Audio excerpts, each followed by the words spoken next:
जी लैल साहब सत श्री अकाल जी। ਸਤਿ ਸ਼੍ਰੀ ਅਕਾਲ ਗਿੱਲ ਸਾਹਿਬ जी सत श्री अकाल जी। सो दोस्तों एक बारी फिर प्रोग्राम खुंड चर्चा लैके असी हाजिर हो चुके हैं। कल असी गल्लां बातां कीतियां सी असी पंजाब सरकार दियां किसानी दियां। सो एक बारी फिर असी रलमियां मिलमियां गल्लां लैके पंजाब दी एक्टिविटीज़ इंडिया दे विच की होया, फॉरन दे विच की होया, हर तरह की ब्योंत असी बना के असी चलदे आ तां जो तुहाडे कोल हर जानकारी जिहड़ी हैगी है वो साडी पहुंच दी हो जावे। सो दोस्तों एक बारी फिर मैं कुलवंत सिंह गिल ते मेरे नाल मेरे सीनियर साथी पत्रकार निरंजन सिंह जी लहल साडे दोहां वालों प्यार भरी ਸਤਿ ਸ਼੍ਰੀ ਅਕਾਲ। दोस्तों जिमें जिमें पंजाब सरकार का समा बढ़ता जा रहा है उवें उवें पंजाब सरकार लई समस्यावां का जिहड़ा सिलसिला है वो बढ़ता जा रहा है, क्योंकि जिथे पत्रकार घेराबंदी कर रहे हैं उत्थे विरोधी पार्टियां भी घेराबंदी करने लई तैयार बर तैयार बैठियां ने। हालांकि विरोधी पार्टियां का कहना है कि आम आदमी पार्टी नूं हजे थोड़ा समा होया है, समा मिलना चाहिए, असी भी कहने मिलना भी चाहिए, लेकिन किते ना किते पंजाब दीयां जिहड़ियां गारंटियां सी ओह धुंधलियां पैंदियां होईयां नज़र आ रही ने। 300 यूनिट जे आपां बिजली की गल करी तो 300 यूनिट बिजली जिहड़ी हैगी है वो पंजाब के लोगों नूं नहीं मिल पा रही, क्योंकि इस समय गर्मी का प्रकोप पंजाब दे विच इन्ना ज़्यादा हो गया और यूनिटां की जिहड़ी खपत है बहुत ज़्यादा बढ़ चुकी है। बिजली साडे कोल है नहीं, सरप्लस भी साडे कोल है नहीं, लेकिन सवाल इत्थे खड़ा हुंदा है कि 300 जिहड़ी यूनिट आम आदमी पार्टी ने गल कही सी भी जदों साडी सरकार बन गई असीं उदों नाल दी नाल 300 यूनिट बिजली जिहड़ी फ्री माफ़ कर देंगे, लेकिन ये जिहड़ी चीज़ है वो ठंडे वास्ते विच पैंदी हुई नज़र आ रही है। हालांकि भगवंत मान साहब ते भगवंत मान साहब दे नाल जिन्ने भी विधायक हैगे ने जां कैबिनेट मंत्री ने उन्हां नूं जदों पिंडां विच जाना पैंदा तां इन्हां गल्लां दा सामना करना पै रिहा है। कई छुट-पुट वीडियोज़ इस तरह भी आ रहे हैं लहल साहब जिथे ते लोग ये कहते हैं कि असीं ठगे हो गए, असीं ठगे गए, असीं वोटां पाईआं, सानूं इदां दा नहीं उम्मीद सी भी ये विधायक जां मंत्री इदां करनगे।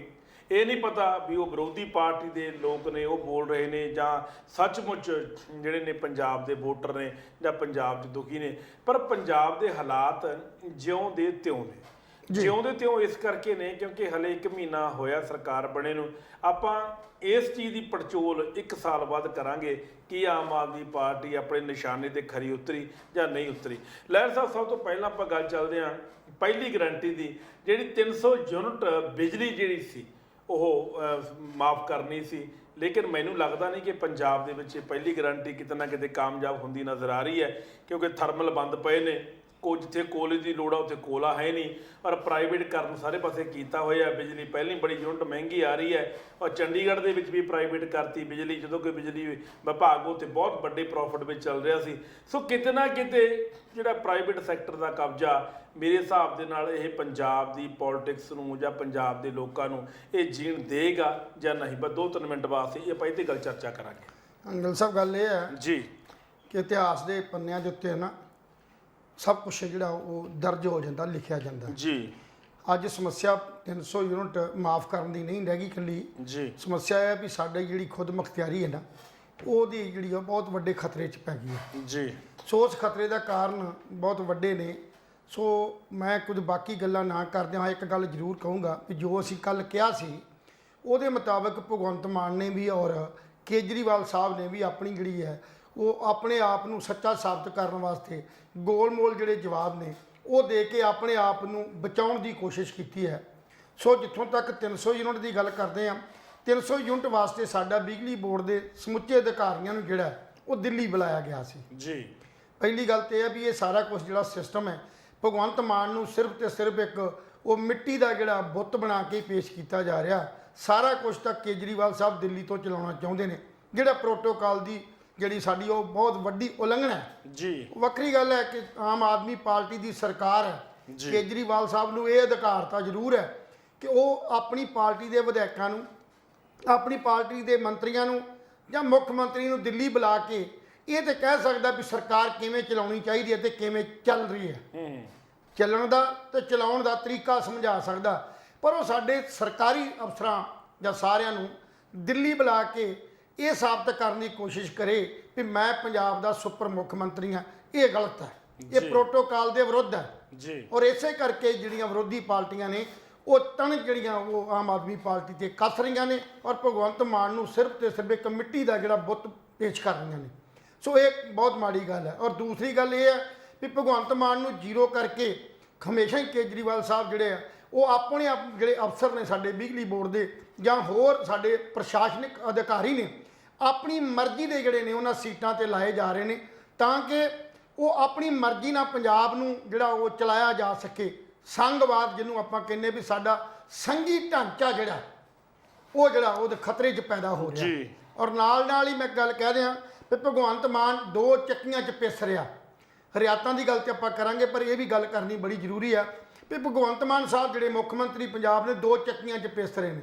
ਇੱਕ ਚੱਕੀ ਤਾਂ ਉਹਦੀ ਆਪਣੀ ਪਾਰਟੀ ਵੱਲੋਂ ਜਿਹੜੀ ਹੈਗੀ ਆ ਉਹਦੇ ਵਿੱਚ ਕੇਜਰੀਵਾਲ ਸਾਹਿਬ ਨੇ ਉਹਨੂੰ ਇਸ ਢੰਗ ਨਾਲ ਉਲਝਾਇਆ ਹੋਇਆ ਔਰ ਦੂਸਰੀ ਚੱਕੀ ਇਹ ਹੈ ਇਤਿਹਾਸ ਦੇ ਪੰਨਿਆਂ ਤੇ ਪਹਿਲੀ ਵਾਰ ਇਹ ਲਿਖਿਆ ਜਾਏਗਾ ਵੀ ਕੋਈ ਸਟੇਟ ਦਾ ਜਿਹੜਾ ਰਾਜਪਾਲ ਹੈ ਉਹ ਪਿੰਡਾਂ 'ਚ ਜਾ ਕੇ ਸਰਪੰਚਾਂ ਨੂੰ ਸਿੱਧੇ ਤੌਰ ਤੇ ਮਿਲਣਾ ਇੱਕ ਤੇ ਪ੍ਰੋਟੋਕਾਲ ਨਹੀਂ ਹੈ।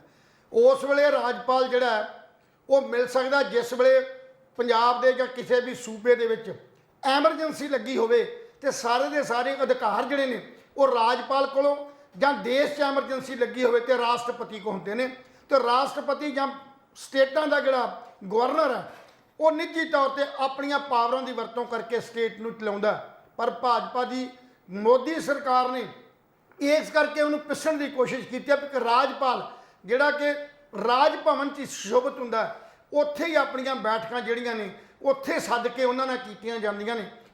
ਜਿਹੜੀਆਂ ਵੀ ਸੁਰੱਖਿਅਤ ਦਾ ਮਸਲਾ ਹੋਇਆ ਕੋਈ ਮਸਲਾ ਹੋਇਆ ਵਿਚਾਰਿਆ ਜਾਂਦਾ ਪਰ ਰਾਜਪਾਲ ਆਪ ਪਿੰਡਾਂ ਜਾ ਕੇ ਆਪ ਕਿਸਾਨਾਂ ਨਾਲ ਜਾਂ ਆਪ ਪਿੰਡਾਂ ਦੇ ਪੰਚਾਇਤਾਂ ਨਾਲ ਇਸ ਪੱਜ ਨਾਲ ਕਿ ਮੈਂ ਲਾਅ ਐਂਡ ਆਰਡਰ ਦੀ ਜਿਹੜੀ ਸਥਿਤੀ ਵਿਗੜ ਰਹੀ ਹੈ ਇਹਨੂੰ ਪਰਖ ਵੇਖਣ ਵਾਸਤੇ ਜਿਹੜਾ ਉਹ ਇਲਾਕੇ ਜਾ ਰਿਹਾ। ਇਹ ਦੋ ਪਿੰਡ ਨੇ ਜਿਨ੍ਹਾਂ ਦੇ ਵਿੱਚ ਜਿਹੜਾ ਸਾਡਾ ਮੁੱਖ ਮੰਤਰੀ ਪੰਜਾਬ ਆ ਭਿੜ ਰਿਹਾ। 200 ਯੂਨਿਟ ਜਿੱਥੇ 300 ਯੂਨਿਟ ਦੀ ਗੱਲ ਕੀਤੀ ਆ ਬਿਜਲੀ ਬੋਰਡ ਦੇ ਅਧਿਕਾਰੀਆਂ ਨੇ ਸਾਫ਼ ਤੌਰ ਤੇ ਦਿੱਲੀ 'ਚ ਗੱਲ ਕਹੀ ਹੈ ਕਿ ਅਸੀਂ ਬੇਵੱਸ 300 ਯੂਨਿਟ ਫ੍ਰੀ ਦੇਣ ਦੇ ਬੇਵੱਸ ਆ ਕਿਉਂਕਿ ਪਿਛਲੀਆਂ ਸਰਕਾਰਾਂ 200 ਯੂਨਿਟ ਜਿਹੜੀਆਂ ਮਾਫੀ ਦਿੱਤੀ ਗਈ ਸੀ BC ਨੂੰ ਜਾਂ SC ਨੂੰ ਜਾਂ ਹੋਰ ਕੈਟਾਗਰੀਆਂ ਨੂੰ ਜਾਂ ਕਿਸਾਨਾਂ ਦੀ ਜਿਹੜੀ ਬਿਜਲੀ ਜਿਹੜੀ ਮਾਫ ਕੀਤੀ ਗਈ ਸੀ ਉਹਨਾਂ ਸਬਸਿਡੀਆਂ ਦੇ ਕਾਰਨ ਪੰਜਾਬ ਅੱਜ ਜਿਹੜਾ ਹੈਗਾ 12,000 ਕਰੋੜ ਤੋਂ ਉੱਪਰ ਜਿਹੜਾ ਕਰਜ਼ੇ ਥੱਲੇ ਆ ਗਿਆ।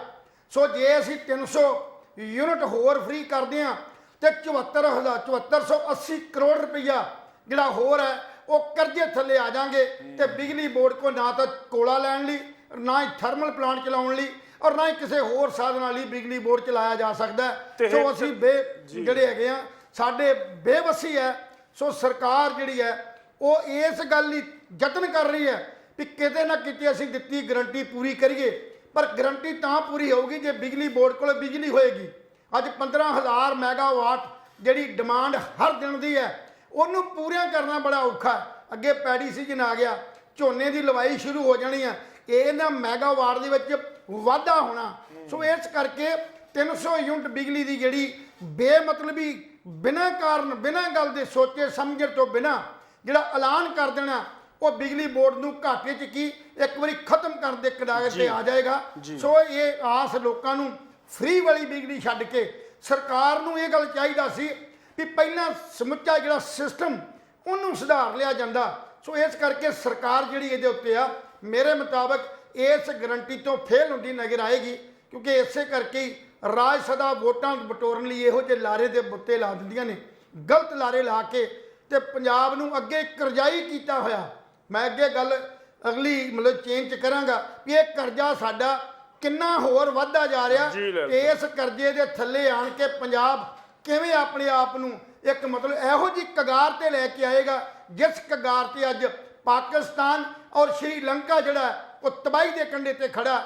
ਸੋ ਇਸ ਕਰਕੇ ਜੇ ਪੰਜਾਬ ਨੂੰ ਬਚਾਉਣਾ ਚਾਹੁੰਦੇ ਹੋ ਤੇ ਜਿਹੜੀਆਂ ਇਹ ਸਬਸਿਡੀਆਂ ਨੇ ਜਿਹੜੀਆਂ ਰਿਆਇਤਾਂ ਜਿਹੜੀਆਂ ਆਪਣੀਆਂ ਵੋਟਾਂ ਬਟੋਰਨ ਵਾਸਤੇ ਸਰਕਾਰੀ ਖਜ਼ਾਨੇ ਦੀ ਲੁੱਟ ਕਰ ਰਹੇ ਹੋ ਇਹਨੂੰ ਬਚਾਉਣ ਦੀ ਕੋਸ਼ਿਸ਼ ਕਰੋ। ਜੀ 73.39 ਲੱਖ ਪੰਜਾਬ ਦੇ ਵਿੱਚ ਕੁੱਲ ਖਪਤਕਾਰ ਨੇ ਜਿਨ੍ਹਾਂ ਨੂੰ ਇਹ 300 ਯੂਨਿਟ ਬਿਜਲੀ ਮਾਫ ਕਰਨੀ ਹੈ।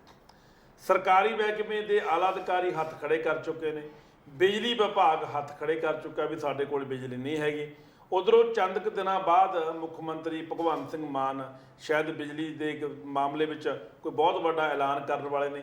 ਸਵਾਲ ਇੱਥੇ ਇਹ ਖੜਾ ਹੁੰਦਾ ਹੈ ਕਿ ਲੋਕਾਂ ਨੂੰ ਜਿਹੜੇ ਸਬਜ਼ ਬਾਗ ਦਿਖਾਏ ਸੀ, ਅਸੀਂ ਆਟਾ ਦੇ ਦਿਆਂਗੇ, ਅਸੀਂ ਕਣਕ ਦੇ ਦਿਆਂਗੇ, ਅਸੀਂ ਘਰੇ ਘਰੇ ਰਾਸ਼ਨ ਪਹੁੰਚਦਾ ਕਰ ਦਾਂਗੇ, ਸਰਕਾਰ ਦੇ ਕੰਮ ਨਹੀਂ ਹੈਗੇ। ਸਰਕਾਰ ਨੇ ਇੱਕ ਡੀਪੂ ਬਣਾਏ ਹੋਏ ਨੇ। ਮੰਨ ਲਿਆ ਵੀ ਡੀਪੂ ਹੋਲਡਰ ਚੋਰੀ ਕਰਦਾ, ਡੀਪੂ ਹੋਲਡਰ ਬੇਈਮਾਨ ਹੈ, ਚਲੋ ਇਹ ਵੀ ਗੱਲ ਸਮਝ ਆਉਂਦੀ ਹੈ, ਪਰ ਉਹਨਾਂ ਦੀ ਇਮਾਨਦਾਰੀ ਯਕੀਨੀ ਬਣਾਈ ਜਾ ਸਕਦੀ ਹੈ ਉਹਨਾਂ ਦੇ ਪ੍ਰੈਸ਼ਰ ਬਿਲਟ ਅਪ ਕਰਕੇ। ਲੇਕਿਨ ਇਹ ਨਹੀਂ ਹੈ ਵੀ ਸਰਕਾਰ ਦੇ ਨੁਮਾਇੰਦੇ ਜਾਂ ਸਰਕਾਰ ਦੇ ਜਿਹੜੇ ਡੀਪੂ ਹੋਲਡਰ ਨੇ ਉਹ ਲੋਕਾਂ ਨੂੰ ਇਹ ਫੋਨ ਕਰਕੇ ਪੁੱਛਣਗੇ ਵੀ ਤੈਨੂੰ ਘਰੇ ਰਾਸ਼ਨ ਪਹੁੰਚ ਦਾਂਗੇ। ਜਿਹਨੂੰ ਘਰੇ ਰਾਸ਼ਨ ਪਹੁੰਚਦਾ ਹੋ ਰਿਹਾ ਉਹਨੂੰ ਲਾਈਨ 'ਚ ਲੱਗਣ ਦੀ ਪਹਿਲਾਂ ਕੀ ਲੋੜ ਹੈ? ਮਤਲਬ ਸਰਕਾਰ ਹੋਰ ਹੀ ਭੱਬੜ ਭੂਸੇ 'ਚ ਫਸ ਗਈ। ਸਰਕਾਰ ਦੇ ਨੁਮਾਇੰਦੇ ਕਿਸੇ ਹੋਰ ਹੀ ਕੰਮ ਤੇ ਲੱਗ ਗਏ ਵੀ ਰਾਸ਼ਨ ਪਹੁੰਚਾ ਕੇ ਆਓ। ਜੀ ਰਾਸ਼ਨ ਪਹੁੰਚਾਉਣ ਨਾਲ ਕੀ ਪੰਜਾਬ ਦਾ ਮਸਲਾ ਹੱਲ ਹੁੰਦਾ? ਕੀ ਰਾਸ਼ਨ ਪਹੁੰਚਾਉਣ ਨਾਲ ਪੰਜਾਬ ਦਾ ਮਸਲਾ ਹੱਲ ਹੁੰਦਾ? ਨਹੀਂ ਹੁੰਦਾ। ਪੰਜਾਬ ਅੱਜ ਕਰਜ਼ਾਈ ਹੈ। ਸਰਕਾਰ ਦੇ ਹਰ ਮਹਿਕਮੇ ਨੇ ਕਰੋੜਾਂ ਰੁਪਏ ਦਾ ਬਿੱਲ ਲਹਿਲ ਸਾਹਿਬ ਬਿਜਲੀ ਵਿਭਾਗ ਦਾ ਦੇਣਾ। ਜੇ ਇਹਨਾਂ ਤੋਂ ਉਗਰਾਹੀ ਕਰ ਲਈ ਜਾਵੇ ਤਾਂ ਬਿਜਲੀ ਵਿਭਾਗ ਕੋਲ ਇੰਨੇ ਕੁ ਫੰਡ ਇਕੱਠੇ ਹੋ ਜਾਣੇ ਨੇ ਤਾਂ ਉਹ 2 ਸਾਲ 3 ਸਾਲ 4 ਸਾਲ 5 ਸਾਲ ਦਾ ਕੋਲਾ ਉਹ ਇਕੱਠਾ ਸਟੋਰ ਕਰ ਸਕਦੇ ਨੇ। ਲੇਕਿਨ ਸਵਾਲ ਇੱਥੇ ਇਹ ਹੁੰਦਾ ਹੈ ਕਿ ਸਰਕਾਰੀ ਮਹਿਕਮੇ ਦੇ ਜਿਹੜੇ ਦਫ਼ਤਰ ਨੇ ਉਹ ਬਿੱਲ ਭਰਦੇ ਨੇ? ਕਿ ਪੁਲਿਸ ਵਿਭਾਗ ਦੇ ਜਿਹੜੇ ਥਾਣੇ ਨੇ ਜਾਂ ਹੋਰ ਨੇ ਕੀ ਉਹ ਬਿੱਲ ਭਰਦੇ ਨੇ? ਇਹ ਬਹੁਤ ਵੱਡਾ ਸਵਾਲ ਹੈ।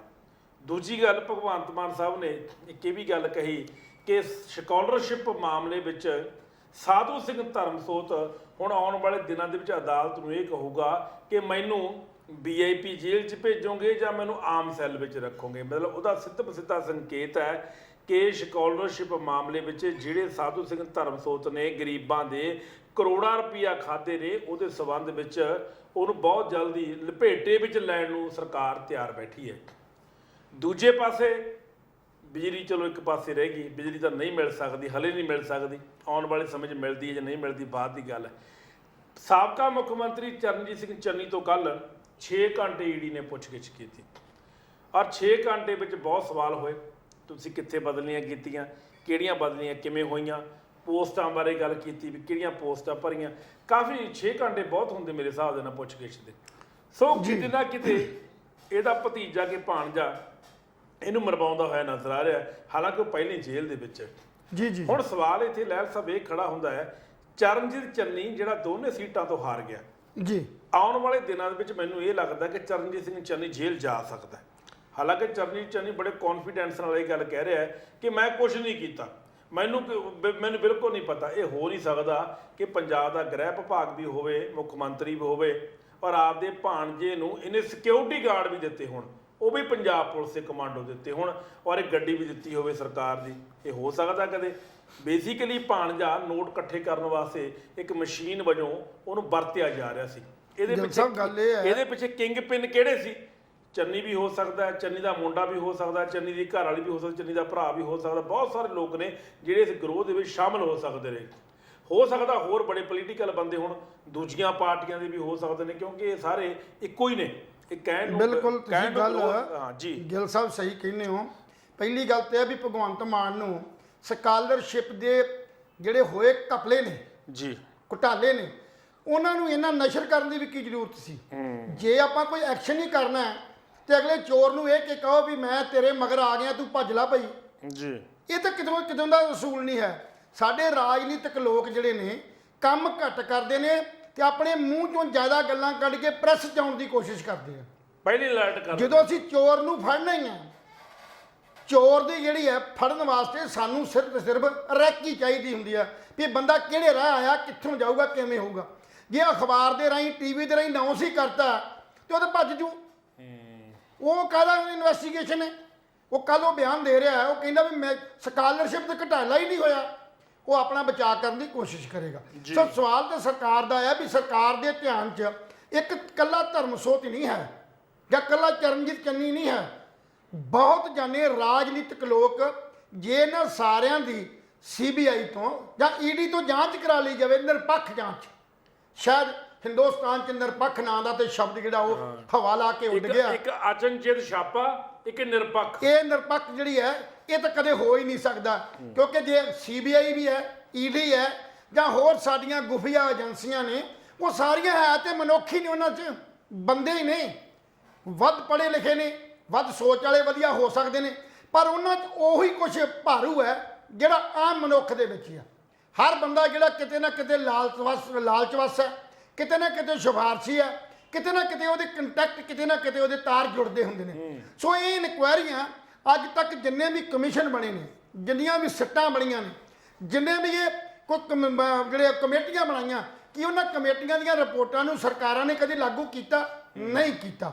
ਅਗਰ ਲਗਾਤਾਰ ਜੇ ਗੱਲ ਕਰੀਏ, ਸਾਹਿਬ ਸ੍ਰੀ ਗੁਰੂ ਗ੍ਰੰਥ ਸਾਹਿਬ ਦੀ ਬੇਅਦਬੀ ਦੀ ਗੱਲ ਕਰਦੇ ਹਾਂ, ਬਾਈਬਲ ਕਾਂਡ ਦੀ ਗੱਲ ਕਰਦੇ ਹਾਂ, ਕੋਟਕਪੂਰੇ ਕਾਂਡ ਦੀ ਗੱਲ ਕਰਦੇ ਹਾਂ, ਬਰਗਾੜੀ ਦੀ ਗੱਲ ਕਰਦੇ ਹਾਂ, ਤੇ ਜਿਸ ਵੇਲੇ ਚੋਣਾਂ ਲੜਨੀਆਂ ਸੀ ਉਸ ਵੇਲੇ ਇਹੀ ਆਮ ਆਦਮੀ ਪਾਰਟੀ 24 ਘੰਟਿਆਂ 'ਚ ਰਿਸ਼ਵਤਖੋਰੀ ਖਤਮ ਕਰਨ ਦੇ ਨਾਲ ਨਾਲ ਇਹਨਾਂ ਨੂੰ ਜੇਲ੍ਹ ਦੇ ਵਿੱਚ ਦੇਣ ਦੀ ਕੋਸ਼ਿਸ਼ ਕਰਦੀ ਸੀ ਜੀ।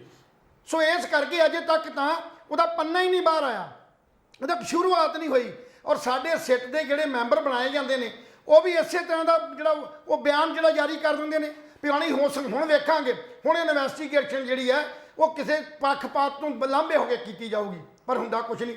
ਸੋ ਕਹਿਣ ਦਾ ਭਾਵ ਇਹ ਹੈ ਵੀ ਸਿਸਟਮ ਜਿਹੜਾ ਨਾ ਇਹ ਸਾਨੂੰ ਇਹਨਾਂ ਚੀਜ਼ਾਂ 'ਚ ਉਲਝਾ ਕੇ ਇਹ ਬਾਕੀ ਜਿਹੜੀਆਂ ਸਾਡੀਆਂ ਬੁਨਿਆਦੀ ਸਹੂਲਤਾਂ ਨੇ ਜੀ, ਬਾਕੀ ਜਿਹੜੀਆਂ ਗੱਲਾਂ ਨੇ ਉਹਨਾਂ ਤੋਂ ਲਾਂਭੇ ਕਰਨ ਦੀ ਕੋਸ਼ਿਸ਼ ਕਰਦੀਆਂ ਨੇ।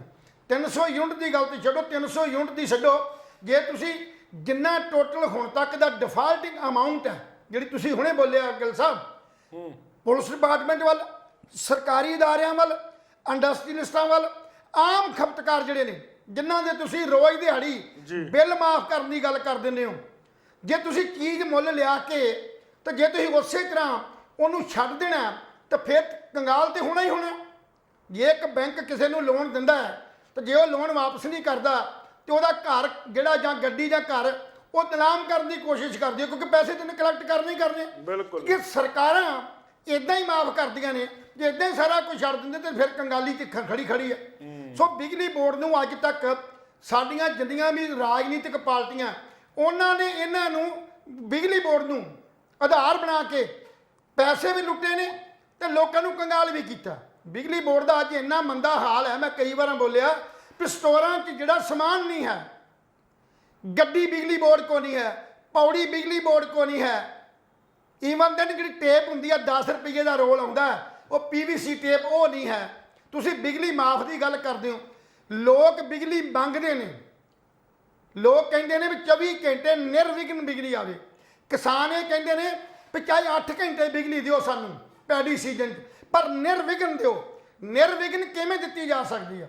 ਲਾਈਨਾਂ ਦੇ ਥੱਲੇ ਦਰਖਤ ਲੱਗੇ ਨੇ, ਲਾਈਨਾਂ ਢਿੱਲੀਆਂ ਨੇ, ਕੰਡਕਟਰ ਸਾਈਜ਼ ਜਿਹੜਾ ਓਵਰਸਾਈਜ਼ ਹੋ ਚੁੱਕੇ ਨੇ, ਓਵਰਲੋਡ ਹੋ ਚੁੱਕੀਆਂ ਨੇ, ਟਰਾਂਸਫਾਰਮ ਓਵਰਲੋਡ ਹੋ ਚੁੱਕੇ ਨੇ, ਤੇ ਤੁਸੀਂ 300 ਯੂਨਿਟ ਦੀ ਗੱਲ ਕਰਕੇ ਲੋਕਾਂ ਨੂੰ ਫੇਰ ਉਲਝਾ ਰਹੇ ਹੋ ਜੀ। 16 ਤਰੀਕ ਨੂੰ ਇੱਕ ਨਵੀਂ ਖੁਸ਼ਖਬਰੀ ਆਉਣੀ ਆ।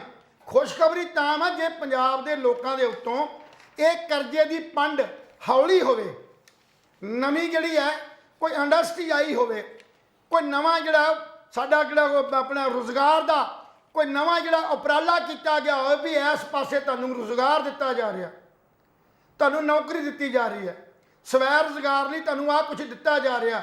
ਮੰਨਿਆ ਸਰਕਾਰ ਨਵੀਂ ਆ, ਪਰ ਜਿੱਥੋਂ ਤੱਕ ਅਸੀਂ ਸੋਚਦੇ ਹਾਂ ਵੀ ਸਾਡੇ ਇਸ ਸੰਗੀ ਢਾਂਚੇ ਨੂੰ ਬਰਬਾਦ ਕਰਨ ਵਾਸਤੇ ਜਿੱਥੇ ਆਮ ਆਪਣੀ ਭਾਜਪਾ ਜਿਹੜੀ ਹੈ ਉਹ ਸਰਗਰਮ ਹੈ, ਉਹਦੇ ਨਾਲ ਨਾਲ ਸਾਡੀ ਜਿਹੜੀ ਆਮ ਆਦਮੀ ਪਾਰਟੀ ਹੈ ਇਹ ਵੀ ਇਸ ਸੰਗੀ ਢਾਂਚੇ ਨੂੰ ਸੱਟ ਮਾਰਨ ਦੀ ਕੋਸ਼ਿਸ਼ ਕਰ ਰਹੀ ਹੈ ਜੀ। ਸੋ ਚੰਗਾ ਹੋਵੇ ਜੇ ਭਗਵੰਤ ਮਾਨ, ਕਿਉਂਕਿ ਐਸੇ ਚੱਕਰ 'ਚ ਫਸਿਆ, ਉਹ ਇਦਾਂ ਦੇ ਇਸ਼ੂ 'ਚ ਹੈ, ਮੰਨਿਆ ਵੀ ਭਗਵੰਤ ਮਾਨ ਇੱਕ ਸਿਰੜੀ ਆਦਮੀ ਹੈ, ਇੱਕ ਦਲੇਰ ਆਦਮੀ ਹੈ, ਸਪਸ਼ਟ ਬੰਦਾ, ਪਰ ਉਹਨੂੰ ਕਿਤੇ ਨਾ ਕਿਤੇ ਗੱਲ ਤਾਂ ਕਿਤੇ ਦਿੱਲੀ ਨਾਲ ਜੁੜੀ ਹੋਈ ਹੈ, ਕਿਸੇ ਹੋਰ ਦੇ ਅਧੀਨ ਹੈ। ਜਦੋਂ ਤੱਕ ਉੱਥੋਂ ਕੋਈ ਇਦਾਂ ਦਾ ਸਰਕੂਲਰ ਇਦਾਂ ਦੀ ਗੱਲ ਨਹੀਂ ਆਏਗੀ ਉਦੋਂ ਤੱਕ ਮਸਲੇ ਹੱਲ ਹੋਣ ਦੀ ਸੰਭਾਵਨਾ ਜਿਹੜੀ ਘੱਟ ਕੀਤੀ ਜਾਏਗੀ। ਔਰ ਜਿਹੜੇ ਵੀ ਐਲਾਨ ਜਾਂ ਅਨਾਉਂਸ ਕੀਤੇ ਜਾਂਦੇ ਨੇ ਰਿਆਤਾਂ ਦੇ, ਖਾਸ ਕਰਕੇ ਜਿਵੇਂ ਤੁਸੀਂ ਹੁਣੇ ਆਟੇ ਦੀ ਗੱਲ ਕੀਤੀ, ਪਹਿਲਾਂ ਕਣਕ ਦਿੱਤੀ ਜਾਂਦੀ ਸੀ, ਹੁਣ ਕਹਤਾ ਜੀ ਆਟਾ ਜਿਹੜਾ ਉਹ ਚੱਕੀਆਂ ਤੋਂ ਲੈ ਕੇ ਘਰ ਘਰ ਪਹੁੰਚਾਇਆ ਜਾਏਗਾ। ਉਹਦੇ ਨਾਲ ਕੀ ਆੜਤ ਜਿਹੜੇ ਸਾਡੇ ਜਿਹੜੇ ਡੀਪੂ ਹੋਲਡਰ ਹੈ ਉਹ ਆਪਣਾ ਸਟਾਫ ਰੱਖਣਗੇ। ਇੱਕ ਡੀਪੂ ਦੇ ਵਿੱਚ ਜੇ ਘੱਟੋ ਘੱਟ 40 ਜਾਂ 50 ਘਰ ਨੇ ਤਾਂ ਉਹਨਾਂ 40 ਜਾਂ 50 ਘਰਾਂ ਲਈ ਬੰਦੇ ਤਾਂ ਚਾਹੀਦੇ ਨੇ, ਉਹ ਸਰਕਾਰ ਪ੍ਰੋਵਾਈਡ ਕਰੇਗੀ ਜਾਂ ਇੱਕ ਮਤਲਬ ਜਿਹੜਾ ਹੈਗਾ ਡੀਪੂ ਹੋਲਡਰ ਕਰੇਗਾ। ਜੇ ਡੀਪੂ ਹੋਲਡਰ ਕਰੇਗਾ ਤਾਂ ਉਹ ਕਮਿਸ਼ਨ ਵੇਖੇਗਾ, ਅਗਰ ਉਹਨੂੰ ਕਮਿਸ਼ਨ ਨਾ ਮਿਲਿਆ ਪ੍ਰੋਪਰ ਜਿੰਨਾ ਉਹਦਾ ਖਰਚਾ ਤਾਂ ਠੱਗੀ ਮਾਰੇਗਾ, ਉਹ ਚੋਰੀ ਕਰੇਗਾ। ਸੋ ਸਿਸਟਮ ਇਦਾਂ ਦਾ ਹੋਣਾ ਚਾਹੀਦਾ ਜਿਸ ਸਿਸਟਮ ਦੇ ਨਾਲ ਖਰਚਾ ਘਟੇ ਤੇ ਲੋਕਾਂ ਨੂੰ ਸੁੱਖ ਸਹੂਲਤ ਵੱਧ ਮਿਲੇ। ਸੋ ਲੋਕ ਤੇ ਮੰਗ ਇਹ ਕਰਦੇ ਨੇ ਵੀ ਸਾਨੂੰ ਇਸ ਗੱਲ ਦੀ ਗਾਰੰਟੀ ਦਿਓ ਕਿ ਸਾਡੇ ਹੱਥਾਂ 'ਚ ਰੁਜ਼ਗਾਰ ਆਵੇ, ਬਿਲਕੁਲ ਸਾਡਾ ਸਵੈ ਰੁਜ਼ਗਾਰ ਚੱਲੇ, ਇੰਡਸਟਰੀ ਹੋਊਗੀ, ਉਦਯੋਗ ਹੋਣਗੇ। ਇਹ ਚਾਹੀਦਾ ਸਾਨੂੰ, ਮੁਕਤਖੋਰ ਬਿਜਲੀ ਨਹੀਂ ਚਾਹੀਦੀ। ਜੇ ਬਿਜਲੀ ਬੋਰਡ ਨੂੰ ਬਚਾਉਣਾ ਹੈ, ਜੇ 24 ਘੰਟੇ ਬਿਜਲੀ ਲੈਣੀ ਹੈ ਤੇ ਸਮੁੱਚੇ ਸਿਸਟਮ ਨੂੰ ਸੁਧਾਰ ਕਰਨ ਦੀ ਲੋੜ ਹੈ। ਜੀ ਲੈ ਤਾਂ ਹੀ ਬਿਜਲੀ ਬੋਰਡ ਦੇ ਚੇਅਰਮੈਨ ਨੇ ਔਰ ਜਿਹੜੇ ਵੀ ਸਾਡੇ ਅਧਿਕਾਰੀ ਸੀ ਉਹਨਾਂ ਨੇ ਸਪਸ਼ਟ ਰਿਪੋਰਟ ਜਾ ਕੇ ਦਿੱਲੀ ਰੱਖ ਦਿੱਤੀ ਵੀ ਸਾਡੀ ਆ ਰਿਪੋਰਟ ਹੈ। ਜਿਹੜੇ ਪਹਿਲਾਂ 200 ਯੂਨਿਟ ਦੀ ਮਾਫੀ ਪਹਿਲੀਆਂ ਸਰਕਾਰਾਂ ਨੇ ਕੀਤੀ ਸੀ, ਉਹ 14,000 ਕਰੋੜ ਰੁਪਈਆ ਜੇ ਬਿਜਲੀ ਬੋਰਡ ਨੂੰ ਉਹੋ ਹੀ ਜਿਹੜੀ ਹੈ ਪੰਜਾਬ ਸਰਕਾਰ ਜਿਹੜੀ ਸਬਸਿਡੀ ਦਿੱਤੀ ਹੈ, ਜਿੱਦਾਂ ਬਿਜਲੀ ਦਿੱਤੀ ਆ, ਉਹ ਪੈਸਾ ਸਾਨੂੰ ਵਾਪਸ ਕਰ ਦੇਣ ਤੇ ਅਸੀਂ ਅੱਜ ਵੀ 300 ਯੂਨਿਟ ਮਾਫ ਕਰਨ ਨੂੰ ਤਿਆਰ ਬੈਠੇ ਹਾਂ। ਜਦੋਂ ਪਹਿਲੀਆਂ ਸਰਕਾਰਾਂ ਜਿਹੜੀਆਂ ਨੇ 5 ਸਾਲ ਕਾਂਗਰਸ ਦੀ, ਉਹ ਤੋਂ 10 ਸਾਲ ਅਕਾਲੀਆਂ ਦੀ, ਉਹਨਾਂ ਸਰਕਾਰਾਂ ਨੇ ਆਪਣੀ ਜਿਹੜੀ ਸਬਸਿਡੀ ਆ, ਜਿਹਦੇ ਕਰਕੇ ਵੋਟਾਂ ਲਈਆਂ ਲੋਕਾਂ ਤੋਂ ਵੀ ਤੁਹਾਨੂੰ ਫ੍ਰੀ ਦੇ ਦਿਆਂਗੇ 200 ਯੂਨਿਟ, ਤੁਹਾਨੂੰ ਫ੍ਰੀ ਕਰ ਦਿਆਂਗੇ ਸਭ ਕੁਝ, ਉਹਦਾ ਬੈਨੀਫਿਟ ਵੋਟਾਂ ਲੈ ਕੇ ਸਰਕਾਰ ਤੇ ਬਣਾ ਲਈ, ਸਰਕਾਰ ਚਲੀ ਵੀ ਗਈ। ਪਰ ਸਰਕਾਰੀ ਖਜ਼ਾਨੇ 'ਚੋਂ ਪੰਜਾਬ ਦੀ ਸਰਕਾਰ ਨੇ ਬਿਜਲੀ ਬੋਰਡ ਨੂੰ ਉਹ ਜਿਹੜੀ ਰਿਆਇਤ ਦਿੱਤੀ ਸੀ 14,000 ਕਰੋੜ ਦੀ, ਉਹ ਅਜੇ ਤੱਕ ਦਿੱਤੀ ਨਹੀਂ। ਸੋ ਇਹ ਜਿਹੜੀ ਹੈ 22,000 ਕੁਛ ਸਮਥਿੰਗ 22,300 ਕਰੋੜ ਰੁਪਈਆ ਜਿਹੜਾ ਉਹ ਬਿਜਲੀ ਬੋਰਡ ਜਿਹੜਾ ਇਸ ਸੀਜ਼ਨ 'ਚ ਕਰਜ਼ਾਈ ਹੋ ਜਾਏਗਾ। ਤੇ ਪੰਜਾਬ ਦਾ ਜੇ ਖਰਚਾ ਲਾ ਲੋਗੇ, ਅੱਗੇ 3 ਲੱਖ ਕਰੋੜ ਹੈ, ਉਹ 4 ਲੱਖ ਕਰੋੜ ਹੋ ਜਾਊਗਾ, ਫਿਰ 5 ਲੱਖ ਕਰੋੜ ਹੋ ਜਾਊਗਾ। ਜਿੰਨਾ ਤੁਸੀਂ ਕਰਜ਼ਾ ਵਧਾਈ ਜਾਓਗੇ ਸੁੱਖ ਸਹੂਲਤਾਂ ਦੇਣ ਲਈ, ਅਸੀਂ ਕਰਜ਼ੇ ਦੀ ਪੰਡ ਭਾਰੀ ਨਹੀਂ ਕਰਨੀ, ਤੁਸੀਂ ਤੇ ਪੰਡ ਭਾਰੀ ਕਰ ਰਹੇ ਹੋ ਸਾਡੀ। ਸੋ ਕੇਜਰੀਵਾਲ ਸਾਹਿਬ ਨੂੰ ਵੀ ਚਾਹੀਦਾ ਵੀ ਉਹ ਜਿਹੜੀ ਨਜ਼ਰ ਰੱਖ ਰਿਹਾ ਨਾ, 2 ਚੀਜ਼ਾਂ ਕਰ ਰਿਹਾ। ਇੱਕ ਤਾਂ ਉਹ ਆਪਣੇ ਮੰਤਰੀਆਂ ਅਧਿਕਾਰੀਆਂ ਨੂੰ ਇਸ ਢੰਗ ਦੇ ਨਾਲ ਉਹਨਾਂ ਦੇ ਉੱਤੇ ਆਪਣੇ ਬੰਦੇ ਫਿੱਟ ਕਰਕੇ ਇਹ ਵੇਖਣਾ ਚਾਹੁੰਦਾ ਵੀ ਪੰਜਾਬ ਦੇ ਅੰਦਰ ਕੀ ਕੀ ਹੋ ਰਿਹਾ। ਸਿੱਧੇ ਤੌਰ ਤੇ ਮੁੱਖ ਮੰਤਰੀ ਨੂੰ ਕੱਟ ਕਰਕੇ ਉੱਪਰ ਦੀ ਸੁਪਰ ਬਣਨ ਦੀ ਕੋਸ਼ਿਸ਼ ਕਰ ਰਿਹਾ। ਅਸੀਂ ਕਹਿੰਦੇ ਹਾਂ ਵੀ 2022 ਦੀਆਂ 24 ਦੀਆਂ ਇਲੈਕਸ਼ਨਾਂ ਲਈ ਉਹ ਆਪਣੀ ਜਿਹੜੀ ਤਿਆਰੀ ਆ ਪੰਜਾਬ ਨੂੰ ਮਾਡਲ ਬਣਾ ਕੇ ਪੇਸ਼ ਕਰਨਾ ਚਾਹੁੰਦਾ। ਪੰਜਾਬ ਦੇ ਸਿਰ ਦੇ ਉੱਤੇ ਇਹ ਚਾਹੁੰਦਾ ਵੀ ਪੰਜਾਬ ਨੂੰ ਮੈਂ ਕੀਤਾ। ਇਸ ਢੰਗ ਨਾਲ ਉਹਨਾਂ ਗੁਜਰਾਤ ਜਾਂ ਦੂਜਿਆਂ ਸੂਬਿਆਂ 'ਚ ਆਪਣੀ ਜਿਹੜੀ ਆ ਉਹ ਵਿਕਾਸ ਕਰਨਾ ਚਾਹੁੰਦਾ, ਸੁਪਰ ਬਣਨਾ ਚਾਹੁੰਦਾ। ਬਣੇ, ਸਾਨੂੰ ਕੋਈ ਇਤਰਾਜ਼ ਨਹੀਂ, ਪਰ ਅਸੀਂ ਪੰਜਾਬ ਨੂੰ ਇਹ ਕਗਾਰ ਤੇ ਨਹੀਂ ਲੈ ਕੇ ਆਉਣਾ ਚਾਹੁੰਦੇ ਵੀ ਪੰਜਾਬ ਨੂੰ ਕਰਜ਼ੇ 'ਚ ਹੋਰ ਦੱਬਿਆ ਜਾਵੇ, ਕਰਜ਼ਾ ਲੈ ਕੇ ਲੋਕਾਂ ਨੂੰ ਸੁੱਖ ਸਹੂਲਤ ਦਿੱਤੀ ਜਾਵੇ। ਅਸੀਂ ਪੰਜਾਬ ਦੇ ਸਿਰ ਤੋਂ ਜਿਹੜੀ ਸਾਡਾ 3 ਲੱਖ ਕਰੋੜ ਕਰਜ਼ਾ, ਇਹ ਕਰਜ਼ਾ ਘਟਾਉਣਾ ਚਾਹੁੰਦੇ ਹਾਂ। ਸਿਸਟਮ ਤਾਂ ਰਾਜਨੀਤਿਕ ਪਾਰਟੀਆਂ ਜਿਹੜੀਆਂ ਪਾਰਟੀ ਰਾਜ ਕਰਕੇ ਗਈ ਹੈ, ਉਹ ਪਾਰਟੀ ਹੁਣ ਕਿਸ ਢੰਗ ਨਾਲ ਵਿਰੋਧ ਕਰੂਗੀ? ਉਹਨਾਂ ਕੋਲ ਕੋਈ ਰਾਈਟ ਨਹੀਂ, ਕਿਉਂਕਿ ਉਹਨਾਂ ਨੇ ਆਪ ਸਾਨੂੰ ਕਰਜ਼ੇ ਥੱਲੇ ਡੋਬਿਆ, ਅਕਾਲੀ ਦਲ ਨੇ ਡੋਬਿਆ। ਜੇ ਉਹ 2 ਪਾਰਟੀਆਂ ਨੇ ਸਾਨੂੰ ਕਰਜ਼ੇ 'ਚ ਡੋਬ ਕੇ ਆਪਣੀ ਰਾਜ ਸੱਤਾ ਜਿਹੜੀ ਪੂਰੀ ਕਰ ਲਈ, ਸੁੱਖ ਸਹੂਲਤਾਂ ਜਿਹੜੀਆਂ ਉਹ ਆਪਣੀ ਕੋਠੀਆਂ 'ਚ ਪੈਦਾ ਕਰ ਲਈਆਂ, ਕਿ ਇਹਨੇ ਕੁਝ ਕਰ ਲਿਆ। ਅੱਜ ਲੋੜ ਇਸ ਗੱਲ ਦੀ ਹੈ ਕਿ ਜੋ ਕੁਝ ਬਚਿਆ ਇਹਨੂੰ ਬਚਾ ਕੇ ਲੋਕਾਂ ਨੂੰ ਸਹੀ ਢੰਗ ਨਾਲ ਸਰਕਾਰ ਮੁਹੱਈਆ ਕੀਤੀ ਜਾਵੇ, ਐਲਾਨਾਂ ਨਾਲ ਨਹੀਂ ਜੀ। ਐਲਾਨ ਘੱਟ। ਅਗਰ ਤੁਸੀਂ ਕਿਸੇ ਬੰਦੇ ਦੇ ਖਿਲਾਫ ਇਨਵੈਸਟੀਗੇਸ਼ਨ ਕਰਨੀ ਆ ਤੇ CBI ਵੀ ਤੇ ED ਵੀ ਇਸ ਗੱਲ ਲਈ ਪ੍ਰਚਾਰ ਨਾ ਕਰੇ ਵੀ ਅਸੀਂ ਕੀ ਕਰਨਾ। ਇਹਨੂੰ ਗੁਪਤ ਰੂਪ ਦੇ ਵਿੱਚ ਜਿਹੜੀ ਇਨਵੈਸਟੀਗੇਸ਼ਨ ਆ ਉਹ ਕਰਾਈ ਜਾਵੇ। ਜ਼ਮੀਨੀ ਘਟਾਲੇ ਵੱਲ ਆਓ। ਇੰਨੀਆਂ ਜ਼ਿਆਦਾ ਸ਼ਾਮਲਾਟ ਜ਼ਮੀਨਾਂ ਮੰਤਰੀਆਂ ਨੇ ਦੱਬ ਲੀਆਂ ਨੇ। ਇੱਥੇ ਪੰਜਾਬ ਦੀ ਦੂਰ ਛੱਡੋ, ਅਸੀਂ ਮੋਹਾਲੀ ਦੀ ਗੱਲ ਕਰਦੇ ਹਾਂ। ਮੋਹਾਲੀ ਦੇ ਅੰਦਰ ਸੁੰਦਰ ਲਾਲ ਅਰੋੜੇ ਨੇ ਰਾਤੋਂ ਰਾਤ ਜਿਹੜੀ ਆ ਉਹ ਫਿਲਪ ਦੀ ਜਿਹੜੀ ਹੈਗੀ ਸੀ ਜ਼ਮੀਨ, ਉਹ ਫੈਕਟਰੀ ਬੰਦ ਕਰਕੇ 1400 ਫੈਕਟਰੀ ਕਰਮਚਾਰੀ ਜਿਹੜੇ ਬਾਹਰ 2500 ਕਰਮਚਾਰੀ ਅੱਜ ਵੀ ਸਿਆਪਾ ਕਰ ਰਹੇ ਨੇ। ਔਰ ਉਹ ਰਾਤੋਂ ਰਾਤ ਪਲਾਟ ਕੱਟ ਕੇ ਵੇਚ ਦਿੱਤੇ ਗਏ। ਔਰ ਜੇ JCT ਦੀ ਗੱਲ ਕਰਦੇ ਆ ਤੇ JCT ਦੇ ਪਲਾਟ ਜਿਹੜੇ ਨੇ ਉਹ ਕੱਟ ਕੇ ਵੇਚ ਦਿੱਤੇ ਗਏ। ਰਾਤੋਂ ਰਾਤ ਫਾਈਲ ਜਿਹੜੀ ਆ ਉਹ ਕੱਢੀ ਗਈ, ਔਰ ਰਾਤੋਂ ਰਾਤ ਫਾਈਲ ਕੱਢ ਕੇ ਜਿਹੜਾ ਗੁਲਮੋਹਰ ਇੰਫਰਾਸਟ੍ਰਕਚਰ ਕੰਪਨੀ ਹੈ ਉਹਨੂੰ ਵੇਚ ਦਿੱਤਾ ਗਿਆ। ਇਹ ਸਾਰੀਆਂ ਚੀਜ਼ਾਂ ਜਿਹੜੀਆਂ ਨੇ, ਕੱਲਾ ਘਟਾਲਾ ਹੀ ਨਹੀਂ ਹੋਇਆ, ਬਹੁਤ ਕੁਛ ਐਸਾ ਹੋਇਆ। ਅਗਰ ਇਹਨਾਂ ਨੂੰ ਇਮਾਨਦਾਰੀ ਦੇ ਨਾਲ ਆਪਾਂ ਇਨਵੈਸਟੀਗੇਟ ਕਰ ਲੈਂਦੇ ਹਾਂ ਤੇ ਪੰਜਾਬ ਆਪਣੇ ਕਰਜ਼ੇ ਤੋਂ ਉੱਭਰ ਆਏਗਾ, ਬਾਹਰ ਆ ਜਾਏਗਾ। ਲਹਿਰ ਸਾਹਿਬ, ਪਤਾ ਕੀ ਗੱਲ ਹੈ, ਹਜੇ ਸਰਕਾਰ ਕੋਲੇ ਕੋਈ ਠੋਸ ਨੀਤੀ ਸਾਹਮਣੇ ਨਹੀਂ ਆ ਰਹੀ। ਹਜੇ ਸਰਕਾਰ ਜਿਹੜੀਆਂ ਗਰੰਟੀਆਂ ਨੇ ਵੀ ਅਸੀਂ ਬਿਜਲੀ ਮਾਫ ਕਰ ਦਿਆਂਗੇ, ਅਸੀਂ ਰਾਸ਼ਨ ਦੇ ਦਿਆਂਗੇ, ਹਾਲੇ ਦਾਰੋ ਮਦਾਰੋ ਉੱਥੇ ਚੱਲ ਰਿਹਾ। ਹਾਲੇ ਸਰਕਾਰ ਕੋਲੇ ਕੋਈ ਵੀ ਵਿਕਲਪ ਇਸ ਤਰ੍ਹਾਂ ਦਾ ਨਹੀਂ ਹੈਗਾ ਕਿ ਇੰਡਸਟਰੀ ਲੈ ਕੇ ਆਵਾਂਗੇ ਜਾਂ ਇੰਡਸਟਰੀ ਨਾਲ ਸਾਡੀ ਗੱਲਬਾਤ ਚੱਲ ਰਹੀ ਹੈ, ਜਾਂ ਅਸੀਂ ਕੋਈ ਪੰਜਾਬ ਦੇ ਵਿੱਚ ਕੋਈ ਇਸ ਤਰ੍ਹਾਂ ਦਾ ਕੋਈ ਬਹੁਤ ਵੱਡਾ ਮੇਲਾ ਕਰਨ ਜਾ ਰਹੇ ਹਾਂ ਜਿਹਦੇ ਵਿੱਚ ਅਸੀਂ ਹਿੰਦੁਸਤਾਨ ਦੀਆਂ ਕੰਪਨੀਆਂ ਜਾਂ ਬਾਹਰ ਦੀਆਂ ਕੰਪਨੀਆਂ ਅਸੀਂ ਇਨਵਾਈਟ ਕਰਾਂਗੇ, ਉਹਨਾਂ ਨੂੰ ਸੁੱਖ ਸਹੂਲਤਾਂ ਦੇਵਾਂਗੇ। ਕੋਈ ਜਿੰਨਾ ਚਿਰ ਪੰਜਾਬ ਦੇ ਵਿੱਚ ਬੇਰੁਜ਼ਗਾਰੀ ਹੱਲ ਨਹੀਂ ਹੁੰਦੀ, ਉਹਨਾਂ 'ਚ ਇਹ ਮਸਲਾ ਲੋਟ ਆਉਣ ਵਾਲਾ ਨਹੀਂ ਹੈਗਾ। ਹਾਲਾਂਕਿ ਭਗਵੰਤ ਮਾਨ ਸਾਹਿਬ ਨੇ ਇੱਕ ਪੁੱਠਾ ਜਿਹਾ ਬਿਆਨ ਦੇਤਾ ਵੀ ਅੰਗਰੇਜ਼ ਗੋਰੇ ਜਿਹੜੇ ਨੇ ਉਹ ਪੰਜਾਬ 'ਚ ਨੌਕਰੀਆਂ ਕਰਨ ਵਾਸਤੇ ਆਇਆ ਕਰਨਗੇ।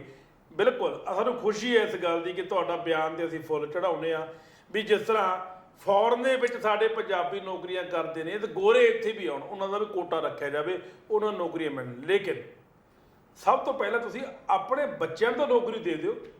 ਸਭ ਤੋਂ ਪਹਿਲਾਂ ਦੇਖੋ, ਮੈਂ ਇਹ ਨਹੀਂ ਕਹਿੰਦਾ ਕਿ ਅਕਾਲੀਆਂ ਨੇ ਕੀ ਕੀਤਾ, ਕਾਂਗਰਸ ਨੇ ਕੀਤਾ, ਉਹਨਾਂ ਨੇ ਤਾਂ ਪੱਠਾ ਬਿਠਾਤਾ। ਜੇ ਪੱਠਾ ਬਿਠਾਇਆ ਸੀ ਤਾਂ ਹੀ ਆਮ ਆਦਮੀ ਪਾਰਟੀ ਲੋਕਾਂ ਨੇ ਵੋਟਾਂ ਪਾ ਕੇ ਮੈਦਾਨ 'ਚ ਲਿਆਂਦਾ। ਹੁਣ ਸਵਾਲ ਇੱਥੇ ਖੜਾ ਹੁੰਦਾ ਹੈ ਕਿ ਬਹੁਤ ਵੱਡੇ ਲੈਵਲ ਤੇ ਇੱਕ ਰੂਪ ਰੇਖਾ ਤਿਆਰ ਕਰਨੀ ਪਊਗੀ। ਉਹ ਵੀ ਗੱਲ ਕਲੀਅਰ ਹੋ ਗਈ ਵੀ IAS PCS ਜਿਹੜੇ ਆਲਾ ਅਧਿਕਾਰੀ ਸੀ ਪੰਜਾਬ ਦੇ, ਉਹ ਦਿੱਲੀ ਗਏ ਨੇ ਟ੍ਰੇਨਿੰਗ ਵਾਸਤੇ, ਕੇਜਰੀਵਾਲ ਸਾਹਿਬ ਕੋਲ ਜਾ ਕੇ ਆਏ ਨੇ। ਪੰਜਾਬ ਦੇ ਕੇਡਰ ਦੇ ਲੋਕ, ਪੰਜਾਬ ਦੇ ਆਲਾ ਅਧਿਕਾਰੀ ਪਹਿਲਾਂ ਵੀ ਅਕਾਲੀਆਂ ਵੇਲੇ ਵੀ ਕਾਂਗਰਸ ਵੇਲੇ ਵੀ ਡਿਵੈਲਪਮੈਂਟ ਵਾਸਤੇ ਵੱਖ-ਵੱਖ ਸਟੇਟਾਂ 'ਚ ਜਾਂਦੇ ਰਹੇ ਨੇ। ਮੈਂ ਗੱਲ ਕਲੀਅਰ ਕਰਦੇ ਆ, ਕੋਈ ਤਾਮਿਲਨਾਡੂ ਜਾਂਦਾ, ਕੋਈ ਮੱਧ ਪ੍ਰਦੇਸ਼ ਜਾਂਦਾ, ਜਿਹੜੀ ਸਟੇਟ ਬਹੁਤ ਖੁਸ਼ਹਾਲ ਹੁੰਦੀ ਹੈ, ਜਿੱਥੋਂ ਦੀ ਪਾਲਿਸੀ ਬਹੁਤ ਸੋਹਣੀ ਹੁੰਦੀ ਹੈ, ਉੱਥੇ ਸਾਡੇ ਜਿਹੜੀ ਅਫਸਰ ਹੈ ਬਿਊਰੋਕਰੇਟ ਸਭ ਜਾਂਦੇ ਨੇ, ਉਹ ਵੇਖ ਕੇ ਆਉਂਦੇ ਨੇ, ਉੱਥੋਂ ਦੇ ਲੋਕਾਂ ਨਾਲ ਮਿਲ ਕੇ ਆਉਂਦੇ ਨੇ ਵੀ ਭਾਈ ਤੁਸੀਂ ਕਿੱਦਾਂ ਚਲਾ ਰਹੇ ਹੋ ਸਟੇਟ ਨੂੰ, ਅਸੀਂ ਕਿੱਦਾਂ ਚਲਾਈਏ। ਇਹ ਕੋਈ ਮਾੜੀ ਗੱਲ ਨਹੀਂ ਹੈ। ਲੇਕਿਨ ਮੀਡੀਆ ਨੇ ਜਾਂ ਵਿਰੋਧੀ ਧਿਰ ਨੇ ਇਹਨੂੰ ਬੜਾ ਇੰਟਰਪ੍ਰੈਟ ਕਰਤਾ ਕਿ ਭਗਵੰਤ ਮਾਨ ਨੂੰ ਕੱਟ ਕੇ ਕੇਜਰੀਵਾਲ ਸਿੱਧੀ ਮੀਟਿੰਗ ਕਰ ਰਿਹਾ। ਅਸੀਂ ਵੀ ਇੱਕ ਗੱਲ ਇੱਕ ਸ਼ੋਅ ਦੇ ਵਿੱਚ ਕਹਿ ਗਏ ਸੀ, ਲੇਕਿਨ ਬਾਅਦ ਦੇ ਵਿੱਚ ਜਦੋਂ ਤੱਥ ਸਾਹਮਣੇ ਆਏ ਇਸ ਗੱਲ ਦੇ, ਤਾਂ ਜਾ ਕੇ ਗੱਲ ਕਲੀਅਰ ਹੋਈ ਵੀ ਇਹ ਇੱਕ ਪ੍ਰੋਟੋਕਾਲ ਹੈ, ਜਾ ਸਕਦੇ ਨੇ IAS PCS। ਕੁਲਵੰਤ ਗਿੱਲ ਜੀ, ਇਹ ਗੱਲ ਮੈਂ ਤੁਹਾਨੂੰ ਕਲੀਅਰ ਕਰ ਦਿਆਂ ਜੀ ਜੀ, ਇਹ ਉਹਨਾਂ ਨੇ ਆਪਣੀ ਖੱਲ ਬਚਾਉਣ ਲਈ ਕੀਤੀ ਹੈ। ਲੈਣ ਸਭ ਅਕਾਲੀਆਂ ਵੇਲੇ ਵੀ ਗਏ ਨੇ, ਮੈਂ ਦੱਸਦਾ ਉਹ ਕਿਵੇਂ ਗਏ ਨੇ ਜੀ। ਹਰ ਮਹਿਕਮੇ ਦੇ ਜਦੋਂ ਵੀ ਭਰਤੀ ਹੁੰਦੀ ਹੈ, ਹਰ ਜਿਹੜਾ ਅਫਸਰ ਹੈ ਉਹ ਉੱਥੇ ਕਿਸੇ ਸਰਕਾਰੀ ਡਿਪਾਰਟਮੈਂਟ, ਸਰਕਾਰੀ ਤੌਰ ਤੇ ਜਾਂਦਾ ਜੀ। ਇਦਾਂ ਨਹੀਂ ਜਾਂਦਾ ਵੀ ਉੱਥੋਂ ਦਾ ਮੁੱਖ ਮੰਤਰੀ ਮਤਲਬ ਦੂਜੇ ਸਟੇਟ ਦੇ ਅਧਿਕਾਰੀਆਂ ਨੂੰ ਮੀਟਿੰਗ ਲਈ ਬੁਲਾਵੇ, ਇਹ ਨਹੀਂ ਹੁੰਦਾ। ਇਹ ਪ੍ਰੋਟੋਕਾਲ ਦੀ ਲੰਘਣਾ। ਪ੍ਰੋਟੋਕਾਲ ਦੀ ਲੰਘਣਾ ਤਾਂ ਨਹੀਂ ਸੀ ਜੇ ਸਟੇਟਾਂ ਦੇ ਵਿੱਚ ਸਾਡੇ ਕੁਝ ਅਧਿਕਾਰੀ ਉੱਥੋਂ ਦੇ ਡਿਪਾਰਟਮੈਂਟਾਂ ਨੇ ਉਹਨਾਂ ਨੂੰ ਇਨਵਾਈਟ ਕੀਤਾ ਹੁੰਦਾ ਵੀ ਆਓ ਸਾਡਾ ਡਿਪਾਰਟਮੈਂਟ ਵੇਖੋ ਇਹ ਕਿੱਦਾਂ ਖੁਸ਼ਹਾਲ ਹੈ ਤੇ ਕਿਵੇਂ ਅਸੀਂ ਖੁਸ਼ਹਾਲ ਕੀਤਾ। ਸਾਡੇ ਬਿਜਲੀ ਬੋਰਡ ਦੀ ਗੱਲ ਕਰਦੇ ਹਾਂ, ਬਿਜਲੀ ਬੋਰਡ ਦੇ ਅਧਿਕਾਰੀ ਹੈਦਰਾਬਾਦ ਜਾਂਦੇ ਨੇ, ਸਾਡੀ ਇੰਸਟੀਚਿਊਟ ਆ ਉੱਥੇ ਇੱਕ ਬਿਜਲੀ ਬੋਰਡ ਦੀ। ਅੱਛਾ। ਉਸ ਇੰਸਟੀਚਿਊਟ ਦੇ ਵਿੱਚ ਤਕਰੀਬਨ ਜਿਹੜੇ SC ਤੋਂ ਲੈ ਕੇ SC ਐਕਸ਼ਨ SDO ਜਾਂ ਹੋਰ ਜਿਹੜੇ ਜਾਂਦੇ ਨੇ, ਉਹ ਸਮਝਾਉਂਦੇ ਨੇ ਵੀ ਸਾਨੂੰ ਕਿਵੇਂ ਕਰਨਾ ਚਾਹੀਦਾ ਕੰਮ, ਲਾਈਨਸ ਕਿਵੇਂ ਵਿਛਾਉਣੀਆਂ ਨੇ, ਮਤਲਬ ਟੈਕਨੀਕ ਉਹ ਕਹਿਣ ਦਾ ਭਾਵ ਸਿਸਟਮ ਨੂੰ ਸਮਝਾਉਂਦੀਆਂ ਨੇ। ਉਹ 10 ਦਿਨ ਦਾ 5 ਦਿਨ ਦਾ ਟੂਰ ਹੁੰਦਾ, ਉਹਦੇ 'ਚ ਉਹਨਾਂ ਨੂੰ ਬੁਲਾਇਆ ਜਾਂਦਾ। ਪਰ ਇੱਥੇ ਤੇ ਕੋਈ ਗੱਲ ਨਹੀਂ ਹੋਈ, ਇੱਥੇ ਤੇ ਅੱਜ ਬੁਲਾਏ ਨੇ ਕੱਲ ਨੂੰ ਤੋਰਤੇ ਨੇ। ਸਵਾਲ ਉਹਨਾਂ ਨੇ ਜਿਹੜੀ ਇਹ ਗੱਲ ਦਾ ਜਿਹੜਾ ਆਸਰਾ ਲਿਆ ਨਾ, ਉਹ ਸਿਰਫ ਆਪਣੀ ਕਮਜ਼ੋਰੀ ਨੂੰ ਛੁਪਾਉਣ ਲਈ ਤੇ ਲੋਕਾਂ ਜਵਾਬ ਮੰਗਦੇ ਸੀ ਲੋਕ, ਤੇ ਉਹਨਾਂ ਨੇ ਇਹਦੇ ਕੀਤਾ। ਹੁਣ ਭਗਵੰਤ ਮਾਨ ਜਦੋਂ 5 ਸਾਲ ਜਾਂ 10 ਸਾਲ ਪਹਿਲਾਂ ਜਦੋਂ ਦਾ ਆਮ ਆਦਮੀ ਪਾਰਟੀ ਨਾਲ ਜੁੜਿਆ ਹੋਇਆ, ਮੇਰਾ ਗੁੱਸਾ ਨਹੀਂ ਕਰਨਾ, ਜੁੜਿਆ ਹੋਇਆ ਜਦੋਂ ਦਾ ਵੀ, ਉਦੋਂ ਤੱਕ ਉਹਨੇ ਦਿੱਲੀ ਦੇ ਮਾਡਲ ਦੇ ਸਕੂਲਾਂ ਨੂੰ ਕਿਉਂ ਨਹੀਂ ਵੇਖਿਆ? ਅੱਜ ਇਹ ਜਵਾਬ ਦੇ ਰਿਹਾ ਵੀ ਮੈਂ ਦਿੱਲੀ ਗਿਆ ਸੀ ਤੇ ਦਿੱਲੀ ਦੇ ਸਕੂਲਾਂ ਦਾ ਪ੍ਰਬੰਧ ਵੇਖਣ ਗਿਆ ਸੀ, ਮੈਨੂੰ ਤਾਂ ਬੁਲਾਇਆ ਗਿਆ ਸੀ। ਐਡਾ ਵੱਡਾ ਝੂਠ ਵੀ ਇਹ ਜਿਹੜਾ ਪ੍ਰਸ਼ਾਸਨ ਹੈ ਪਹਿਲਾਂ ਕਿਉਂ ਨਾ ਵੇਖਿਆ? ਜਦੋਂ ਤੁਸੀਂ ਚੋਣਾਂ ਲੜ ਰਹੇ ਸੀ ਉਸ ਵੇਲੇ ਦਿੱਲੀ ਦਾ ਮਾਡਲ ਕਿਉਂ ਪੰਜਾਬ 'ਚ ਪੇਸ਼ ਕਰ ਰਹੇ ਸੀ? ਕਹਿ ਰਹੇ ਸੀ ਵੀ ਦਿੱਲੀ ਦੇ ਸਕੂਲ ਬਹੁਤ ਵਧੀਆ ਨੇ, ਦਿੱਲੀ ਦਾ ਪਾਣੀ ਬਹੁਤ ਵਧੀਆ। ਇਹ ਗੱਲ ਹਾਸੋ ਹੋਣੀ ਹੈ ਵੀ ਦਿੱਲੀ ਦਾ ਇਹ ਸਿਸਟਮ ਬਹੁਤ ਵਧੀਆ। ਅੱਜ ਉਹ ਸਿਸਟਮ ਜਿਹੜਾ ਉਹਨੂੰ ਵੇਖਣ ਗਏ ਹੋ ਤੁਸੀਂ, ਇਹ ਗਲਤ ਹੈ। ਜੇ ਵੇਖਣ ਗਏ ਤਾਂ ਪੰਜਾਬ ਦੇ ਸਕੂਲਾਂ ਦਾ ਸਿਸਟਮ ਦੇਖੋ, ਪੰਜਾਬ ਦੇ ਅੰਦਰ ਕੀ ਹੈ, ਬੁਰਾ ਹਾਲ। ਪੰਜਾਬ ਨੂੰ ਕਿਵੇਂ ਨਹੀਂ ਪਤਾ? ਕਿਸੇ ਦੀ ਨਕਲ ਮਾਰ ਲੈਣੀ ਉਹ ਸੌਖੀ ਹੈ, ਤੁਸੀਂ ਆਪ ਕਿਉਂ ਨਹੀਂ ਕਰ ਸਕਦੇ ਕੁਝ? ਇਹ ਸਿਰਫ ਤੁਸੀਂ ਕੇਜਰੀਵਾਲ ਸਾਹਿਬ ਤੇ ਸਾਡਾ ਭਗਵੰਤ ਮਾਨ ਮੁੱਖ ਮੰਤਰੀ ਪੰਜਾਬ, ਜਦੋਂ ਅਸੀਂ ਚੈਨਲ ਤੇ TV ਚੈਨਲਾਂ 'ਤੇ ਪ੍ਰਚਾਰ ਕਰਦੇ ਨੇ, ਗੱਲ ਕਰਦੇ ਹਾਂ, ਆਪਣੀ ਤਰਕ ਰੱਖਦੇ ਹਾਂ, ਉਸ ਵੇਲੇ ਆਪਣੇ ਬਚਾ ਲਈ ਇਦਾਂ ਦੇ ਜਿਹੜੇ ਬਿਆਨ ਹੈ ਉਹ ਦੇ ਦਿੱਤੇ ਜਾਂਦੇ ਨੇ। ਪਰ ਅੰਦਰ ਦੀ ਜਿਹੜੀ ਭਾਵਨਾ ਹੈ ਉਹ ਅੱਜ ਵੀ ਸਪਸ਼ਟ ਹੈ ਵੀ ਪੰਜਾਬ ਦੀ ਜਿਹੜੀ ਖੁਦ ਮੁਖਤਿਆਰੀ ਹੈ ਉਹ ਖਤਰੇ ਵੱਲ ਵੱਧ ਰਹੀ ਹੈ। ਸੰਘੀ ਢਾਂਚਾ ਟੁੱਟ ਰਿਹਾ ਹੈ। ਇੱਥੇ ਸੰਘੀ ਢਾਂਚੇ ਨੂੰ ਤੋੜਨ ਲਈ ਬਹੁਤ ਵੱਡੇ ਜਿਹੜੇ ਯਤਨ ਹੈ, ਜਿਹੜੀ ਹੈਗੀ ਆ ਭਾਜਪਾ ਦੀ ਕੇਂਦਰ ਦੀ ਸਰਕਾਰ, ਔਰ ਉਸੇ ਰਸਤੇ ਤੇ ਜਿਹੜੀ ਆਮ ਆਦਮੀ ਪਾਰਟੀ ਆ ਚੱਲਣ ਦਾ ਜਿਹੜਾ ਹੈਗਾ ਕੇਜਰੀਵਾਲ ਨੇ ਰਾਹ ਅਪਣਾਇਆ ਹੋਇਆ। ਸੋ ਅਸੀਂ ਹਮੇਸ਼ਾ ਹੀ ਚਾਹੁੰਦੇ ਹਾਂ ਵੀ ਕੇਂਦਰ ਦੇ ਆਪਣੇ ਕੁਝ ਰੱਖਣ ਅਧਿਕਾਰ, ਪਰ ਸਾਨੂੰ ਖੁਦ ਮੁਖਤਿਆਰੀ ਚਾਹੀਦੀ ਹੈ। ਇੱਥੇ ਅਸੀਂ ਫੈਸਲੇ ਖੁਦ ਲਈਏ, ਉਹ ਫੈਸਲੇ ਨਹੀਂ ਜਿਹੜੇ ਅਸੀਂ ਦਿੱਲੀ ਤੋਂ ਲੈ ਕੇ ਆਉਂਦੇ ਹਾਂ। ਪੰਜਾਬ ਦੀ ਸਰ ਜ਼ਮੀਨ ਜਿਹੜੀ ਆ ਉਹ ਦਿੱਲੀ ਨਾਲੋਂ ਵੱਖਰੀ ਹੈ। ਇੱਥੋਂ ਦੇ ਲੋਕ ਖੇਤੀ ਪ੍ਰਧਾਨ ਨੇ, ਕਿਸਾਨ ਜਿਹੜਾ 85% ਲੋਕ ਜਿਹੜੇ ਨੇ ਉਹ ਕਿਸਾਨੀ ਤੇ ਡਿਪੈਂਡ ਨੇ ਤੇ ਦਿੱਲੀ ਦੇ ਲੋਕ ਜਿਹੜੇ ਨੇ ਉਹ 85% ਇੰਡਸਟਰੀ ਤੇ ਬਿਜ਼ਨਸ ਤੇ ਆਧਾਰਿਤ ਨੇ। ਸਾਡਾ ਉਹਨਾਂ ਨਾਲ ਮੇਲ ਨਹੀਂ ਹੋ ਸਕਦਾ। ਠੀਕ ਹੈ, ਉਹਨਾਂ ਨੇ ਇੱਕ ਸਕੂਲ ਨੂੰ ਕੀ ਪ੍ਰਾਈਵੇਟ ਸੈਕਟਰ ਦੀ ਗੱਲ ਕਰਦੇ ਆਪਾਂ ਤੇ ਪ੍ਰਾਈਵੇਟ ਸੈਕਟਰ ਦੇ ਸਕੂਲ ਉਹਨਾਂ ਦਾ ਪ੍ਰਸ਼ਾਸਨ ਦੇਖੋ ਜਾ ਕੇ, ਉਹਨਾਂ ਨੇ ਟੀਵੀ ਵੀ ਲਾਏ ਅੰਦਰ, ਗਲੀਚੇ ਵਿਛਾਏ ਨੇ, ਏਸੀ ਲੱਗੇ ਨੇ, ਉਹਨਾਂ ਦੇ ਟੀਚਰ ਬੜੇ ਸੋਲਿਡ ਨੇ, ਘੱਟ ਤਨਖਾਹਾਂ ਲੈ ਕੇ ਉਹ ਟੀਚਰ ਵਧੀਆ ਐਜੂਕੇਟ ਕਰਾ ਰਹੇ ਨੇ। ਔਰ ਸਾਰੇ ਹੀ ਮੰਤਰੀ, ਸਾਰੇ ਹੀ ਐਮਐਲਏ, ਸਾਰੇ ਆਈਪੀਐਸ, ਸਾਰੇ ਆਈਏਐਸ, ਸਾਰਾ ਪ੍ਰਸ਼ਾਸਨ ਜਿਹੜਾ ਆਪਣੇ ਬੱਚਿਆਂ ਨੂੰ ਪ੍ਰਾਈਵੇਟ ਸਕੂਲਾਂ 'ਚ ਪੜਾਉਂਦਾ ਕਿਉਂਕਿ ਸਟਰਕਚਰ ਵਧੀਆ। ਕੀ ਉਹ ਸਟਰਕਚਰ ਘੱਟ ਤਨਖਾਹ ਲੈਣ ਵਾਲਾ ਟੀਚਰ ਜੇ ਉੱਥੇ ਵਧੀਆ ਪੜ੍ਹਾ ਸਕਦਾ ਕਿ ਪੰਜਾਬ ਦੀ ਸਰਕਾਰ ਜਿਹੜੀ ਆਪਣੇ ਸਕੂਲਾਂ ਦਾ ਸਟਰਕਚਰ ਵਧੀਆ ਕਰਕੇ ਨਹੀਂ ਪੜ੍ਹਾ ਸਕਦੀ? ਉਹਨਾਂ ਨਾਲੋਂ ਵੱਧ ਐਜੂਕੇਟਡ ਨੇ। ਜਦੋਂ ਵੀ ਕੋਈ ਟੀਚਰ ਤੁਸੀਂ ਭਰਤੀ ਕਰਦੇ ਹੋ, ਕੋਈ ਵੀ ਇੰਜੀਨੀਅਰ ਤੁਸੀਂ ਭਰਤੀ ਕਰਦੇ ਹੋ, ਕੋਈ ਕਲਰਕ ਵੀ ਭਰਤੀ ਕਰਦੇ ਹੋ ਤੇ ਘੱਟੋ ਘੱਟ ਉਹ ਟੈਸਟ ਪਾਸ ਕਰਕੇ ਆਉਂਦਾ। ਉਹਦੀ ਕੁਆਲੀਫਿਕੇਸ਼ਨ ਉਸ ਜਿਹੜੀ ਇਹਦੀ ਨੌਕਰੀ ਹੈ, ਜਿਹੜੀ ਜੌਬ ਹੈ, ਅਸਾਮੀ ਹੈ, ਉਸ ਅਸਾਮੀ ਦੇ ਮੁਤਾਬਕ ਉਹਦਾ ਜਿਹੜਾ ਟੈਸਟ ਲਿਆ ਜਾਂਦਾ ਤੇ ਫਿਰ ਉਹ ਪਾਸ ਹੁੰਦਾ ਤੇ ਪ੍ਰਾਈਵੇਟ ਸੈਕਟਰ 'ਚ ਕੋਈ ਟੈਸਟ ਨਹੀਂ ਹੁੰਦਾ। ਲੈਲ ਸਾਹਿਬ, ਸੋ ਇਸ ਕਰਕੇ ਮੈਂ ਤਾਂ ਕਹਿੰਦਾ ਵੀ ਜਿਹੜੀ ਤੁਸੀਂ ਗੱਲ ਕਹੀ ਹੈ ਕਿ ਜਿਹੜਾ ਭਗਵੰਤ ਮਾਨ ਜਾਂ ਸਾਡਾ ਸਰਕਾਰੀ ਜਿਹੜੇ ਅਫਸਰ ਨੇ ਉਹ ਇੱਕ ਪ੍ਰੋਟੋਕਾਲ ਦੇ ਅਧੀਨ ਉਹ ਸੱਦ ਸਕਦੇ ਨੇ ਨਾ। ਸੱਦ ਸਕਦਾ ਮੁੱਖ ਮੰਤਰੀ ਕੇਜਰੀਵਾਲ ਜਾਂ ਪਾਰਟੀ ਦਾ ਸੁਪਰੀਮੋ ਹੋਣ ਦੇ ਨਾਤੇ ਸਿਰਫ ਮੁੱਖ ਮੰਤਰੀ ਭਗਵੰਤ ਮਾਨ ਨੂੰ ਔਰ ਆਪਣੇ ਐਮਐਲਏ ਜਿਹੜੇ ਉਹਦੀ ਟੀਮ ਦੇ ਬੰਦੇ ਨੇ, ਜਿਹੜੇ ਉਹਦੇ ਚੁਣੇ ਹੋਏ ਪਾਰਟੀ ਦੇ ਮੈਂਬਰ ਨੇ, ਉਹਨਾਂ ਨੂੰ ਸਰਕਾਰ ਚੱਲਦੀ ਦਾ ਪਤਾ ਕਰਨ ਲਈ ਤੇ ਚਲਾਉਣੀ ਕਿਵੇਂ ਆ ਇਹਦੇ ਵਾਸਤੇ ਉਹ ਮੀਟਿੰਗ ਕਾਲ ਕਰ ਸਕਦਾ, ਹਦਾਇਤਾਂ ਦੇ ਸਕਦਾ। ਪਰ ਉਹ ਕਿਸੇ ਵੀ ਸਰਕਾਰੀ ਡਿਪਾਰਟਮੈਂਟ ਦੇ ਸਰਕਾਰ ਦੇ ਉਹ ਅਧਿਕਾਰੀ ਉਹਨਾਂ ਨੂੰ ਦਿੱਲੀ ਸੱਦ ਕੇ ਕੋਈ ਮੀਟਿੰਗ ਕਾਲ ਨਹੀਂ ਕਰ ਸਕਦਾ। ਜੇ ਮੀਟਿੰਗ ਕਾਲ ਕਰਨੀ ਹੈ ਤੇ ਮੁੱਖ ਮੰਤਰੀ ਪੰਜਾਬ ਦੇ ਵਿੱਚ ਉੱਥੋਂ ਦੀ ਪਾਲਿਸੀ ਲੈ ਕੇ ਆਵੇ, ਉੱਥੋਂ ਸਲਾਹ ਲੈ ਕੇ ਆਵੇ, ਚੱਲ ਜਾਏਗਾ। ਪਰ ਇਹ ਨਹੀਂ ਹੋ ਸਕਦਾ ਵੀ ਸਾਨੂੰ ਸਾਰੀਆਂ ਹਦਾਇਤਾਂ, ਸਾਰੀ ਸਰਕਾਰ ਜਿਹੜੀ ਆ ਦਿੱਲੀ ਤੋਂ ਚੱਲੇ। ਅਸੀਂ ਪਹਿਲਾਂ ਹੀ ਕਿਹਾ ਸੀ ਇਲੈਕਸ਼ਨ ਦੇ ਵੇਲੇ ਵੀ ਮੁੱਖ ਮੰਤਰੀ ਜਿਹੜਾ ਉਹ ਇੱਕ ਸਿਰਫ ਰਬੜ ਦੀ ਮੋਹਰ ਜਾਂ ਸਿਰਫ ਤੇ ਸਿਰਫ ਇੱਕ ਜਿਹੜਾ ਮਿੱਟੀ ਦਾ ਉਹ ਬੁੱਤ ਬਣ ਕੇ ਰਹਿ ਜਾਏਗਾ। ਕੇਜਰੀਵਾਲ ਖੁਦ ਆਪ ਸੁਪਰ ਜਿਹੜਾ ਸੀਐਮ ਬਣ ਕੇ ਇਹ ਜਿਹੜਾ ਪੇਸ਼ ਹੋਏਗਾ ਔਰ ਅੱਜ ਉਹਦੀ ਇੱਕ ਮਿਸਾਲ ਚੱਲ ਰਹੀ ਹੈ। ਸੋ ਹਰ ਗੱਲ ਦੀ ਜਿਹੜੇ ਨੇ ਕੋਈ ਕਾਰਨ ਪੈਦਾ ਕਰਕੇ ਆਪਣੀ ਸਫਾਈ ਦੇਣ ਦੀ ਕੋਸ਼ਿਸ਼ ਕਰਦੇ ਨੇ ਰਾਜਨੀਤਿਕ ਲੋਕ। ਪੱਕੀ ਗੱਲ ਹੈ। ਸੋ ਇਸ ਕਰਕੇ ਇਹ ਗੱਲ ਭਰਮ ਭੁਲੇਖਾ ਕੱਢ ਦਿਓ ਮਨ ਚੋਂ ਵੀ ਰਾਜਨੀਤਿਕ ਲੋਕ ਜੋ ਬੋਲਦੇ ਨੇ ਉਹ ਕਰਦੇ ਨੇ। ਕਦੇ ਵੀ ਰਾਜਨੀਤਿਕ ਲੋਕ ਜਿਹੜੀ ਗੱਲ ਕਹਿੰਦੇ ਨੇ ਉੱਤੇ ਕਦੇ ਅਮਲ ਨਹੀਂ ਕਰਦੇ, ਕਦੇ ਵੀ ਅੱਛੋ ਨਹੀਂ ਹੁੰਦਾ। ਲੈਲ ਸਾਹਿਬ ਜੀ ਵੈਸੇ ਗੱਲ ਤੁਹਾਡੀ ਗੱਲਾਂ ਨੂੰ ਗੱਲ ਨਿਕਲੀ ਹੈ ਵੀ ਸਕੂਲ ਦੇਖਣ ਵਾਸਤੇ ਦਿੱਲੀ ਜਾਣ ਦੀ ਕੀ ਲੋੜ ਹੈ ਜੀ। ਪੰਜਾਬ ਦੇ ਵਿੱਚ ਇੰਨੇ ਪ੍ਰਾਈਵੇਟ ਸਕੂਲ ਹੈ, ਇੱਕ ਪ੍ਰਾਈਵੇਟ ਸਕੂਲ ਦੇ ਵਿੱਚ ਆਪਦਾ ਇੱਕ ਪ੍ਰੋਪਰ ਇੰਜੀਨੀਅਰ ਲੈ ਕੇ ਜਾਣ ਵੀ ਜਿੱਦਾਂ ਦਾ ਭਾਈ ਇਹ ਸਕੂਲ ਹੈ ਉਦਾਂ ਦਾ ਸਰਕਾਰੀ ਸਕੂਲ ਹੋਵੇ। ਹੁਣ ਸਾਡੇ ਸਰਕਾਰੀ ਸਕੂਲਾਂ ਦਾ ਕੀ ਹਾਲ ਹੈ, ਅੱਧੇ ਸਕੂਲਾਂ ਤੇ ਬਲਡੋਜ਼ਰ ਫਿਰਨ ਵਾਲਾ ਹੈ, ਬਲਡੋਜ਼ਰ ਢਾਉਣ ਵਾਸਤੇ। ਬਹੁਤ ਸਾਰੇ ਸਕੂਲਾਂ ਦੀਆਂ ਜਿਹੜੀਆਂ ਇਮਾਰਤਾਂ ਨੇ ਉਹ ਇਹ ਡਿਕਲੇਅਰ ਕਰ ਚੁੱਕੀਆਂ ਨੇ ਵੀ ਕਿਸੇ ਵੇਲੇ ਵੀ ਛੱਤਾਂ ਡਿੱਗ ਸਕਦੀਆਂ ਨੇ ਔਰ ਬੱਚੇ ਦਰਖਤਾਂ ਥੱਲੇ ਪੜ੍ਹਨ ਲਈ ਮਜਬੂਰ ਹੋਏ ਪਏ ਨੇ। ਉਹਨਾਂ ਦੀ ਕੁਆਲਿਟੀ, ਜਿਹੜੀ ਕੁਰਸੀਆਂ ਦੀ ਕੁਆਲਿਟੀ ਹੈ ਉਹ ਮਾੜੀ ਹੈ। ਉਹਨਾਂ ਦੀ ਬੈਂਚਾਂ ਦੀ ਜਿਹੜੀ ਕੁਆਲਿਟੀ ਹੈ ਉਹਦੇ ਵਿੱਚ ਵੀ ਕਮਿਸ਼ਨ ਦੇ ਧਾਂਦਲੀਆਂ ਨੇ।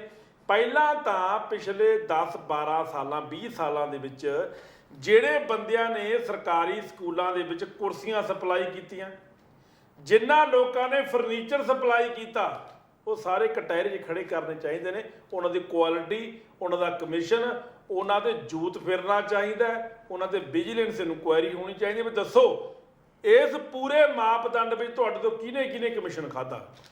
ਸਰਦੀ ਦੀਆਂ ਵਰਦੀਆਂ ਆਈਆਂ ਉਹ ਬੇਕਾਰ ਸੀ, ਗਰਮੀ ਦੀਆਂ ਆਈਆਂ ਉਹ ਬੇਕਾਰ ਸੀ, ਜਰਾਬਾਂ ਵਿੱਚ ਧਾਂਦਲੀਆਂ, ਕਿਤਾਬਾਂ ਹੁਣ ਤੱਕ ਰੁਲਦੀਆਂ ਫਿਰਦੀਆਂ ਨੇ, ਕਿਤਾਬਾਂ ਵੰਡੀਆਂ ਨਹੀਂ ਗਈਆਂ। ਬਹੁਤ ਸਾਰੇ ਸਕੂਲ ਨੇ ਸਟੋਰਾਂ ਦੇ ਵਿੱਚ ਕਿਤਾਬਾਂ ਬੋਰੀਆਂ 'ਚ ਲੱਦੀਆਂ ਪਈਆਂ ਨੇ ਔਰ ਕਿਤਾਬਾਂ ਅੱਜ ਤੱਕ ਵਿਭਾਗ ਨੇ ਵੰਡੀਆਂ ਨਹੀਂ। ਮੈਂ ਟੀਚਰ ਗੁੱਸਾ ਨਾ ਕਰਨਾ, ਲੱਖ ਰੁਪਈਆ ਤਨਖਾਹ ਲੈਂਦੇ ਹੋ ਤੁਸੀਂ ਔਰ ਲੱਖ ਰੁਪਏ ਦੇ ਵਿੱਚ ਪ੍ਰਾਈਵੇਟ ਸਕੂਲ ਦੇ ਵਿੱਚ 10 ਟੀਚਰ ਆਉਂਦੇ ਨੇ ਔਰ ਉਹਨਾਂ ਦਾ ਰਿਜ਼ਲਟ 99% ਹੈ। ਉਹਨਾਂ ਦੇ ਬੱਚੇ ਪ੍ਰਾਈਵੇਟ ਸਕੂਲਾਂ 'ਚ ਪੜ੍ਹਨ ਵਾਲੇ ਫਟਾਫਟ ਅੰਗਰੇਜ਼ੀ ਬੋਲਦੇ ਨੇ, ਉਹ ਪੰਜਾਬੀ ਨਹੀਂ ਬੋਲਦੇ, ਉਹਨਾਂ ਨੂੰ ਪੰਜਾਬੀ ਨਹੀਂ ਆਉਂਦੀ। ਪਰ ਤੁਹਾਡੇ ਜਿਹੜੇ ਬੱਚੇ ਨੇ ਸਰਕਾਰੀ ਸਕੂਲ ਦੇ ਉਹ ਪੰਜਾਬੀ ਦਾ ਕੀ ਬੋਲਣ, ਅੰਗਰੇਜ਼ੀ ਦਾ ਬਹੁਤ ਦੂਰ ਦੀ ਗੱਲ। ਕਾਰਨ ਕੀ ਹੈ? ਤੁਸੀਂ ਸਿਰਫ ਆਪਣੀ ਜ਼ਿੰਮੇਵਾਰੀ ਸਮਝਦੇ ਹੋ। ਸਕੂਲ ਆ ਗਏ, ਗਰੀਬ ਬੱਚੇ ਨੇ, ਸਰਕਾਰੀ ਸਕੂਲ ਦੇ ਬੱਚੇ ਨੇ, ਪੜਾਇਆ ਨਹੀਂ ਪੜਾਇਆ ਨਾ ਪੜਾਇਆ, ਖਾਨਾ ਪੂਰਤੀ ਕਰਦੇ ਹੋ ਤੁਸੀਂ। ਮੇਰੇ ਹਿਸਾਬ ਦੇ ਨਾਲ ਲਹਿਲ ਸਾਹਿਬ ਜੀ, ਮੰਨ ਲਿਆ ਵੀ ਤੁਹਾਡੀ ਐਜੂਕੇਸ਼ਨ ਨਾ ਜਿਹੜੀ ਸਰਕਾਰੀ ਹੈ ਇਹ ਪ੍ਰਾਈਵੇਟ ਹੀ ਹੋਣੀ ਚਾਹੀਦੀ ਹੈ। ਕਮ ਸੇ ਕਮ ਮਿਆਰੀ ਵਿੱਦਿਆ ਤਾਂ ਲੈਣਗੇ। ਸਰਕਾਰੀ ਸਕੂਲ ਦਾ ਬੱਚਾ ਆਈਲੈਟਸ ਦਾ ਟੈਸਟ ਪਾਸ ਕਰਨ ਵਾਸਤੇ 3 ਵਾਰੀ ਉਹ ਪੇਪਰ ਦਿੰਦਾ, ਗਿੱਲ ਸਾਹਿਬ ਉਹ ਵਿਚਾਰਾ ਪਾਸ ਨਹੀਂ ਹੁੰਦਾ। ਗਿੱਲ ਸਾਹਿਬ ਜੀ, ਜਿਹੜੀ ਤੁਸੀਂ ਇਹ ਗੱਲ ਕੀਤੀ ਹੈ ਨਾ ਵੀ ਸਕੂਲ ਪ੍ਰਾਈਵੇਟ ਹੋਣਗੇ, ਉਹ ਸਰਕਾਰ ਤੇ ਪਹਿਲਾਂ ਹੀ ਚਾਹ ਰਹੀ ਹੈ। 1991 ਤੋਂ ਲੈ ਕੇ ਹੁਣ ਤੱਕ ਸਰਕਾਰਾਂ ਇਹ ਚਾਹੁੰਦੀਆਂ ਨੇ ਵੀ ਸਾਰਾ ਕੁਝ ਹੀ ਪ੍ਰਾਈਵੇਟ ਹੋ ਜਾਏ, ਇਹ ਸਾਰੇ ਅਦਾਰੇ ਘਾਟੇ 'ਚ ਚਲ ਜਾਣ, ਇਹ ਸਾਰੇ ਜਿਹੜੇ ਸਰਕਾਰੀ ਸਾਡੇ ਜਨਤਕ ਅਦਾਰੇ ਨੇ ਇਹ ਢਹਿ ਹੋ ਜਾਣ। ਲਹਿਲ ਸਾਹਿਬ ਇਹ ਤਾਂ ਪਾਲਿਸੀ ਹੈ ਉਹਨਾਂ ਦੀ। ਲਹਿਲ ਸਾਹਿਬ ਵਿੱਚੇ ਗੱਲ ਕਰਦਾ ਮੈਂ, ਇੱਕ ਮਿੰਟ ਮੇਰੀ ਸੁਣੋ ਗੱਲ ਜੀ। ਆਪਾਂ ਸਰਕਾਰੀ ਬੈਂਕ ਜਾਂਦੇ ਆ ਜੀ, ਉਹ ਤੁਹਾਨੂੰ ਪਾਣੀ ਪੁੱਛਦੇ ਨੇ? ਜੀ ਨਹੀਂ ਪੁੱਛਦੇ। ਬਿਲਕੁਲ, ਮੈਂ ਇਸ ਗੱਲ ਨਾਲ ਤੁਹਾਨੂੰ ਲਾਈਨ 'ਚ ਲਾ ਕੇ ਰੱਖਦੇ ਨੇ। ਫਿਰ ਜਿਹੜਾ ਕਲਰਕ ਬੈਠਾ ਪੈਸੇ ਜਮ੍ਹਾਂ ਕਰਾਉਣ ਵਾਲਾ ਉਹ ਤੁਹਾਡੇ ਨਾਲ ਮਿਸਬਿਹੇਵ ਕਰਦਾ, ਕਸੂਰ ਕਿਹਦਾ? ਤੁਹਾਡੀ ਆਰਡੀ ਪਾਸਬੁੱਕ ਚਲਾ ਕੇ ਮਾਰਦਾ, ਕਦੇ ਕੰਮ ਹੀ ਨਹੀਂ ਕਰਦੇ। ਪਹਿਲੀ ਗੱਲ, ਸਾਡਾ ਕੰਪਿਊਟਰ ਡਾਊਨ ਹੈ, ਸਾਡਾ ਸਰਵਰ ਡਾਊਨ ਹੈ, ਸਾਡਾ ਪ੍ਰਿੰਟਰ ਨਹੀਂ ਚੱਲਦਾ, ਕੱਲ ਆਇਓ ਪਰਸੋਂ ਆਇਓ, ਕਲਰਕ ਹੈ ਨਹੀਂ। ਪ੍ਰਾਈਵੇਟ ਬੈਂਕ ਦੇ ਵਿੱਚ, ਇੱਕ ਮਿੰਟ, ਪ੍ਰਾਈਵੇਟ ਬੈਂਕ ਦੇ ਵਿੱਚ ਜਦੋਂ ਐਂਟਰ ਕਰਦੇ ਆ, ਪਹਿਲਾਂ ਤਾਂ ਸੋਹਣੀ ਜਿਹੀ ਕੁੜੀ ਤੁਹਾਨੂੰ ਵੈਲਕਮ ਕਰਦੀ ਹੈ, ਫਿਰ ਉਧਰ ਇੱਕ ਬੰਦਾ ਭੱਜਣਾ, ਟਾਈ ਲੱਗੀ ਹੁੰਦੀ ਆ, BA ਪਾਸ ਹੁੰਦਾ ਹੈ, ਤੁਹਾਨੂੰ ਉਹ ਪਾਣੀ ਦੇ ਚਾਹ ਪੁੱਛਦਾ, ਫਿਰ ਤੁਹਾਨੂੰ ਜੇ 10 ਮਿੰਟ ਵੇਟ ਕਰਨੀ ਪੈਂਦੀ ਤੁਹਾਨੂੰ ਉਹ ਚਾਹ ਨਾਲ ਬਿਸਕੁਟ ਖਵਾਉਂਦਾ, ਫਿਰ ਤੁਹਾਨੂੰ ਲਾਈਨ 'ਚ ਲੱਗਣ ਦੀ ਲੋੜ ਨਹੀਂ, ਫਿਰ ਤੁਹਾਨੂੰ ਬਾਅਦ ਮੈਨੇਜਰ ਦੇ ਕਮਰੇ 'ਚ ਲੈ ਕੇ ਜਾਂਦੇ ਨੇ, ਉਹ ਸਾਰਾ ਕੰਮ ਤੁਹਾਡੀ ਉੱਥੋਂ ਦੀ ਅਟੈਂਡੈਂਟ ਕਰਾਉਂਦੀ ਹੈ। ਫਿਰ ਪ੍ਰਾਈਵੇਟ ਕਿਉਂ ਨਾ ਹੋਵੇ? ਸਵਾਲ ਇਸ ਗੱਲ ਦਾ ਹੈ ਜੀ ਵੀ ਇੱਥੇ ਕਸੂਰ ਸਾਡੀਆਂ ਸਰਕਾਰਾਂ ਦਾ। ਪ੍ਰਾਈਵੇਟ ਸੈਕਟਰ ਜਿਹੜਾ ਉਹ ਹਮੇਸ਼ਾ ਹੀ ਲੁੱਟ ਹੀ ਕਰਦਾ। ਤੁਸੀਂ ਪ੍ਰਾਈਵੇਟ ਬੈਂਕਾਂ ਦੀ, ਚਲੋ ਪਹਿਲਾਂ ਮੈਂ ਇਸ ਗੱਲ 'ਤੇ ਜਵਾਬ ਦੇ ਦਿਆਂ। ਸਕੂਲਾਂ ਦਾ, ਸਕੂਲਾਂ 'ਚ ਸਰਕਾਰ ਦਾ ਕੀ ਕਸੂਰ ਹੈ? ਵੀ ਸਰਕਾਰੀ ਜਿਹੜੇ ਤੁਸੀਂ ਲੱਖ ਰੁਪਏ ਦੀ ਗੱਲ ਕਰਦੇ ਹੋ ਨਾ, ਵੀ ਲੱਖ ਰੁਪਏ ਇੱਕ ਜਿਹੜਾ ਟੀਚਰ ਤਨਖਾਹ ਲੈਂਦਾ, ਦੂਸਰਾ 10,000 ਤਨਖਾਹ ਲੈਂਦਾ ਤੇ ਵਧੀਆ ਜਿਹੜਾ ਉਹ ਪੜਾਉਂਦਾ, ਕਿਉਂਕਿ ਉਸ ਟੀਚਰ ਦੀ 10,000 ਵਾਲੇ ਦੀ ਜ਼ਿੰਮੇਵਾਰੀ ਇਹ ਸਕੂਲ 'ਚ ਗਿਆ, ਆਪਣੇ ਬੱਚਿਆਂ ਨੂੰ ਪੜਾਇਆ, ਉਹਦਾ ਅਧਿਆਪਨ ਹੀ ਕੀਤਾ। ਅਧਿਆਪਨ ਤੋਂ ਸਿਵਾਏ, ਅਧਿਆਪਕ ਦੇ ਬੱਚਿਆਂ ਨੂੰ ਪੜਾਉਣ ਤੋਂ ਸਿਵਾਏ ਉਹਦੀ ਕੋਈ ਜ਼ਿੰਮੇਵਾਰੀ ਨਹੀਂ। ਪਰ ਇੱਥੇ ਤੇ ਜਿਹੜੇ ਸਰਕਾਰੀ ਟੀਚਰ ਨੇ ਉਹਨਾਂ ਵਿਚਾਰਿਆਂ ਨੂੰ ਤੇ ਮਰਦਮਸ਼ੁਮਾਰੀ 'ਚ ਲਾਤਾ ਜਾਂਦਾ। ਆ ਪਿੱਛੇ ਜਿਹੇ ਟੀਕੇ ਲੱਗਣੇ ਸੀ ਕਰੋਨਾ ਦੇ, ਤੇ ਉਹ ਕਰੋਨਾ ਦੇ ਟੀਕੇ ਲਾਉਣ ਲਈ ਘਰਾਂ 'ਚ ਤੁਰੇ ਫਿਰਦੇ ਰਹੇ। ਜੇ ਕੋਈ ਸਫਾਈ ਮੁਹਿੰਮ ਆ ਜਾਂਦੀ ਆ ਤੇ ਟੀਚਰ ਨੂੰ ਫਾਇਲ ਲਾਤਾ ਜਾਂਦਾ, ਸਫਾਈ ਮੁਹਿੰਮ ਕਰੋ। ਜੇ ਕੋਈ ਸਰਕਾਰੀ ਫੰਕਸ਼ਨ ਆ ਜਾਂਦਾ ਤੇ ਉਹ ਬੱਚੇ ਲੈ ਕੇ ਸਰਕਾਰੀ ਫੰਕਸ਼ਨ ਦੀ ਗਿਣਤੀ ਨੂੰ ਵਧਾਉਣ ਲਈ ਲੈ ਜਾਂਦਾ। ਮਤਲਬ ਇੰਨੇ ਜਿਹੜੇ ਉਹ ਦੂਜੇ ਜਿਹਨੂੰ ਕਹਿ ਦਈਏ ਆਪਾਂ ਕਿੱਤੇ ਤੋਂ ਲਾਂਭੇ ਹੋ ਕੇ, ਅਧਿਆਪਨ ਦੇ ਖੇਤਰ ਤੋਂ ਲਾਂਭੇ ਹੋ ਕੇ ਉਹਨਾਂ ਟੀਚਰਾਂ ਕੋਲ ਕੰਮ ਲਿਆ ਜਾਂਦਾ। ਇੱਕ ਕੰਪਿਊਟਰ ਟੀਚਰ ਜਿਹੜਾ ਉਹਨੇ ਕੰਪਿਊਟਰ ਦੀ ਐਜੂਕੇਸ਼ਨ ਦੇਣੀ ਆ, ਉਹਨੂੰ ਲਾਇਆ ਡਾਕ ਤਿਆਰ ਕਰਨ ਤੇ, ਕਲਰਕ ਸਾਈਨ ਕਰਦਾ, ਟੀਚਰ ਨੂੰ DPI DO ਦੇ ਦਫ਼ਤਰ 'ਚ ਉਹ ਡਾਕ ਦੇਣ ਤੋੜ ਦਿੰਦਾ। ਸੋ ਕਹਿਣ ਦਾ ਭਾਵ ਹੈ ਸਰਕਾਰ ਦਾ ਕਸੂਰ ਹੈ। ਜੇ ਸਰਕਾਰ ਚਾਹੇ, ਸਿਸਟਮ ਸੁਧਾਰਨਾ ਚਾਹੇ ਤਾਂ ਬਿਲਡਿੰਗਾਂ ਦੇ ਨਾਲ ਨਾਲ, ਫਰਨੀਚਰ ਦੇ ਨਾਲ ਨਾਲ ਅਧਿਆਪਕਾਂ ਨੂੰ ਵੀ ਅਧਿਆਪਨ ਦੇ ਖੇਤਰ ਨਾਲ ਜੋੜਿਆ ਜਾਵੇ। ਜਦੋਂ ਅਸੀਂ ਮੰਗ ਕੀਤੀ ਸੀ ਨਾ, ਜਦੋਂ ਚੋਣਾਂ ਸੀ, ਤੇ ਭਗਵੰਤ ਮਾਨ ਨੇ ਪਹਿਲੇ ਦਿਨ ਕਿਹਾ ਸੀ ਅਧਿਆਪਕ ਸਿਰਫ ਤੇ ਸਿਰਫ ਪੜਾਉਣਗੇ, ਪਰ ਅਮਲ ਨਹੀਂ ਹੋਇਆ ਅਜੇ ਤੱਕ। ਜਦ ਤੱਕ ਅਮਲ ਨਹੀਂ ਹੁੰਦਾ ਤਦ ਤੱਕ ਕੁਛ ਗੱਲ ਨਹੀਂ ਹੁੰਦੀ। ਬੈਂਕਾਂ ਦੀ ਗੱਲ ਹੈ, ਅੱਜ ਪ੍ਰਾਈਵੇਟ ਬੈਂਕ ਹਰ ਗੱਲ ਦੀ, ਜੇ ਤੁਹਾਨੂੰ ਕੋਈ ਮੈਸੇਜ ਦੇ ਰਿਹਾ, ਫ੍ਰੀ ਨਹੀਂ ਦੇ ਰਿਹਾ। ਜਦੋਂ ਪ੍ਰਾਈਵੇਟ ਸੈਕਟਰ ਨਵਾਂ ਆਇਆ ਸੀ, ਬਹੁਤ ਤੋਹਫੇ ਦਿੱਤੇ ਉਹਨਾਂ ਨੇ, ਬਹੁਤ ਸੁਧਾਰ ਹੋਇਆ। ਤੁਹਾਡੀ ਗੱਲ ਸੁਣੋ, ਕੁੜੀ ਵੀ ਰਿਸੀਵ ਕਰਦੀ ਸੀ, ਪਾਣੀ ਵੀ ਪਿਆਉਂਦੇ ਸੀ। ਪਰ ਅੱਜ ਹਾਲਤ ਕੀ ਹੈ? ਅੱਜ ਗਵਰਨਮੈਂਟ ਨਾਲੋਂ ਵੱਧ ਜਿਹੜੇ ਪ੍ਰਾਈਵੇਟ ਸੈਕਟਰ ਵਾਲੇ ਲੁੱਟ ਵੀ ਕਰ ਰਹੇ ਨੇ ਤੇ ਸਰਵਿਸ ਵੀ ਨਹੀਂ ਦੇ ਰਹੇ।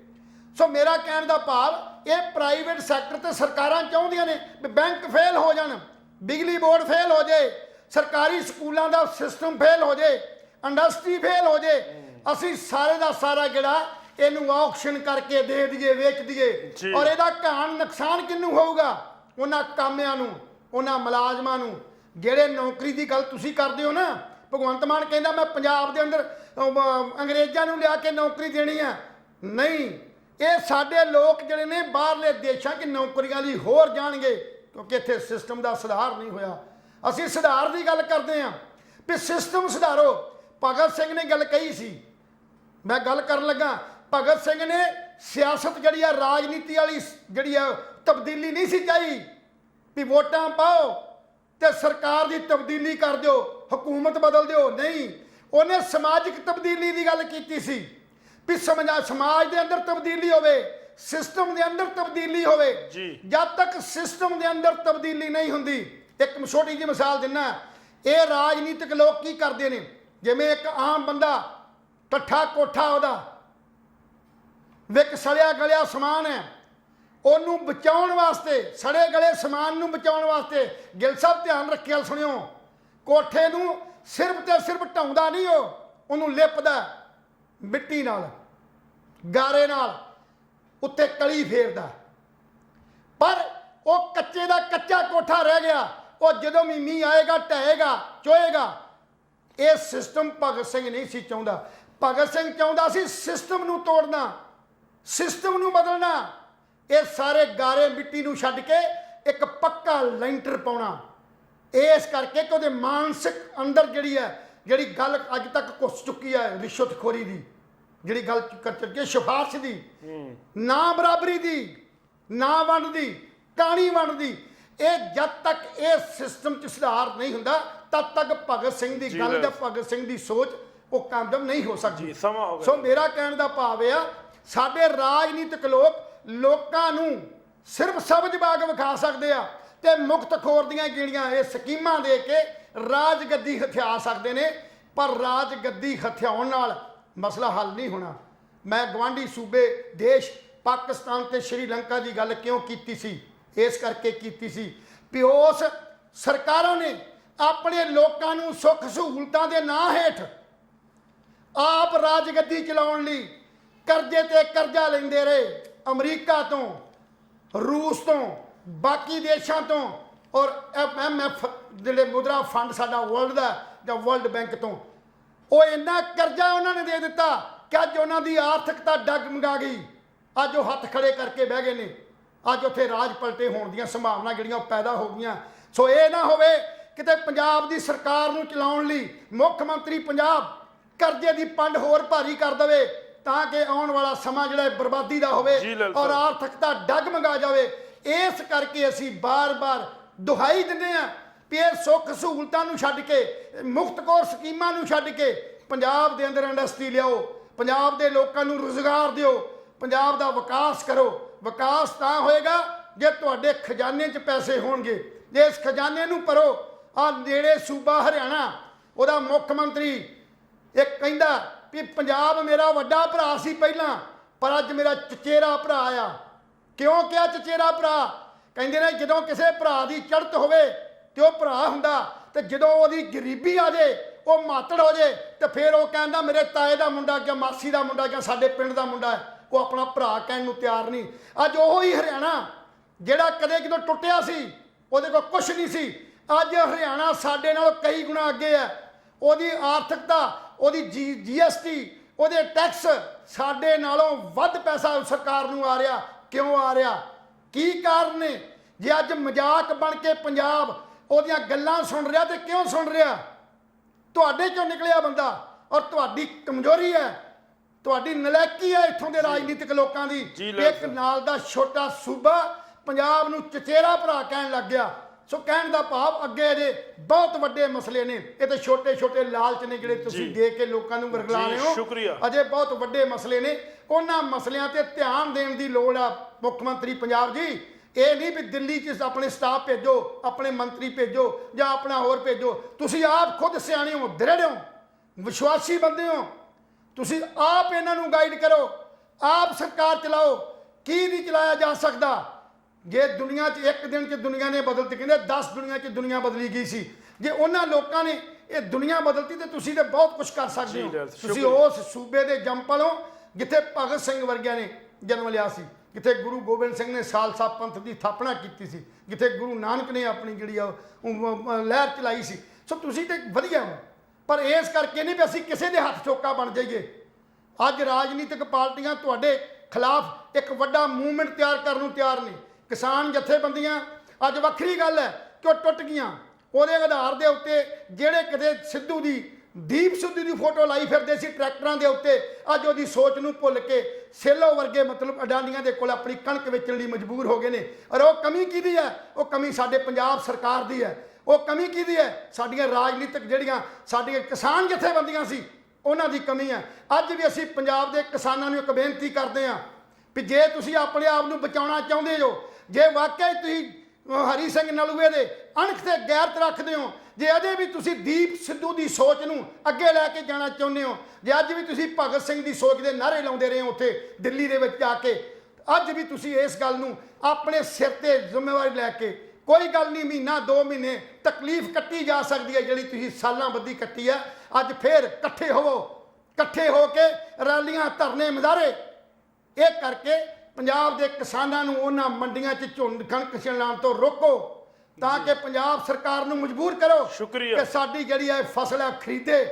ਉਹ ਤਾਂ ਖਰੀਦੇਗੀ ਜੇ ਤੁਹਾਡੇ ਇੱਕ ਦਮ ਹੋਏਗਾ। ਕਿਤੇ ਇਹ ਨਾ ਹੋਵੇ ਵੀ ਤੁਹਾਡੇ 800 ਬੰਦੇ ਜਿਹੜੇ ਤੁਸੀਂ ਸ਼ਹੀਦ ਕਰਾ ਕੇ ਆ ਗਏ ਹੋ ਉਹਨਾਂ ਦਾ ਸੁਪਨਾ ਅਧੂਰਾ ਰਹਿ ਜੇ। ਉਹਨਾਂ ਦਾ ਕੀ ਕਸੂਰ ਸੀ ਤੁਹਾਡੇ ਵਾਸਤੇ ਉਹਨਾਂ ਜਾਨਾਂ ਦਿੱਤੀਆਂ? ਉਹਨਾਂ ਦਾ ਕੀ ਕਸੂਰ ਸੀ ਜਿਹੜੇ ਅੱਜ ਵੀ ਵੱਖ-ਵੱਖ ਜੇਲ੍ਹਾਂ 'ਚ ਵੱਖ-ਵੱਖ ਕੇਸਾਂ 'ਚ ਕਿਸਾਨ ਫਸੇ ਹੋਏ ਨੇ? ਉਹਨਾਂ ਦਾ ਕੀ ਦੋਸ਼ ਹੈ? ਸੋ ਜੇ ਤੁਸੀਂ ਚਾਹੁੰਦੇ ਹੋ ਉਹ ਬੰਦੇ ਬਾਹਰ ਆਉਣ, ਜੇ ਚਾਹੁੰਦੇ ਹੋ ਇਹ ਕੇਸ ਜਿਹੜੇ ਨੇ ਰੱਦ ਹੋਣ, ਜੇ ਚਾਹੁੰਦੇ ਹੋ ਬਚਾਅ ਕਰਨਾ ਤੇ ਪ੍ਰਾਈਵੇਟ ਮੰਡੀਆਂ ਤੋਂ ਦੂਰੀ ਬਣਾ ਕੇ ਕਿਸਾਨ ਜਿਹੜੇ ਨੇ ਆਪਣੀ ਸਰਕਾਰੀ ਮੰਡੀਆਂ ਨੂੰ ਫਿਰ ਪੈਦਾ ਕਰਨ, ਜੀ ਤਾਂ ਕਿਸਾਨੀ ਬਚ ਸਕਦੀ ਹੈ। ਜੀ ਦੋਸਤੋ, ਤੁਹਾਨੂੰ ਸਾਡੀ ਅੱਜ ਦੀ ਚਰਚਾ ਕਿਸ ਤਰ੍ਹਾਂ ਦੀ ਲੱਗੀ? ਆਪਣੇ ਵਿਚਾਰ, ਆਪਣੇ ਸੁਝਾਅ ਸਾਨੂੰ ਜ਼ਰੂਰ ਦੇ ਦਿਆ ਕਰੋ। ਕੱਲ ਫੇਰ ਮਿਲਾਂਗੇ ਕਿਸੇ ਨਵੀਂ ਚਰਚਾ ਦੇ ਨਾਲ। ਤਦ ਤੱਕ ਲਈ ਹੁਣ ਚਰਚਾ ਦੀ ਪੂਰੀ ਟੀਮ ਨੂੰ ਇਜਾਜ਼ਤ ਦਿਓ। ਰੱਬ ਰੱਖਾ।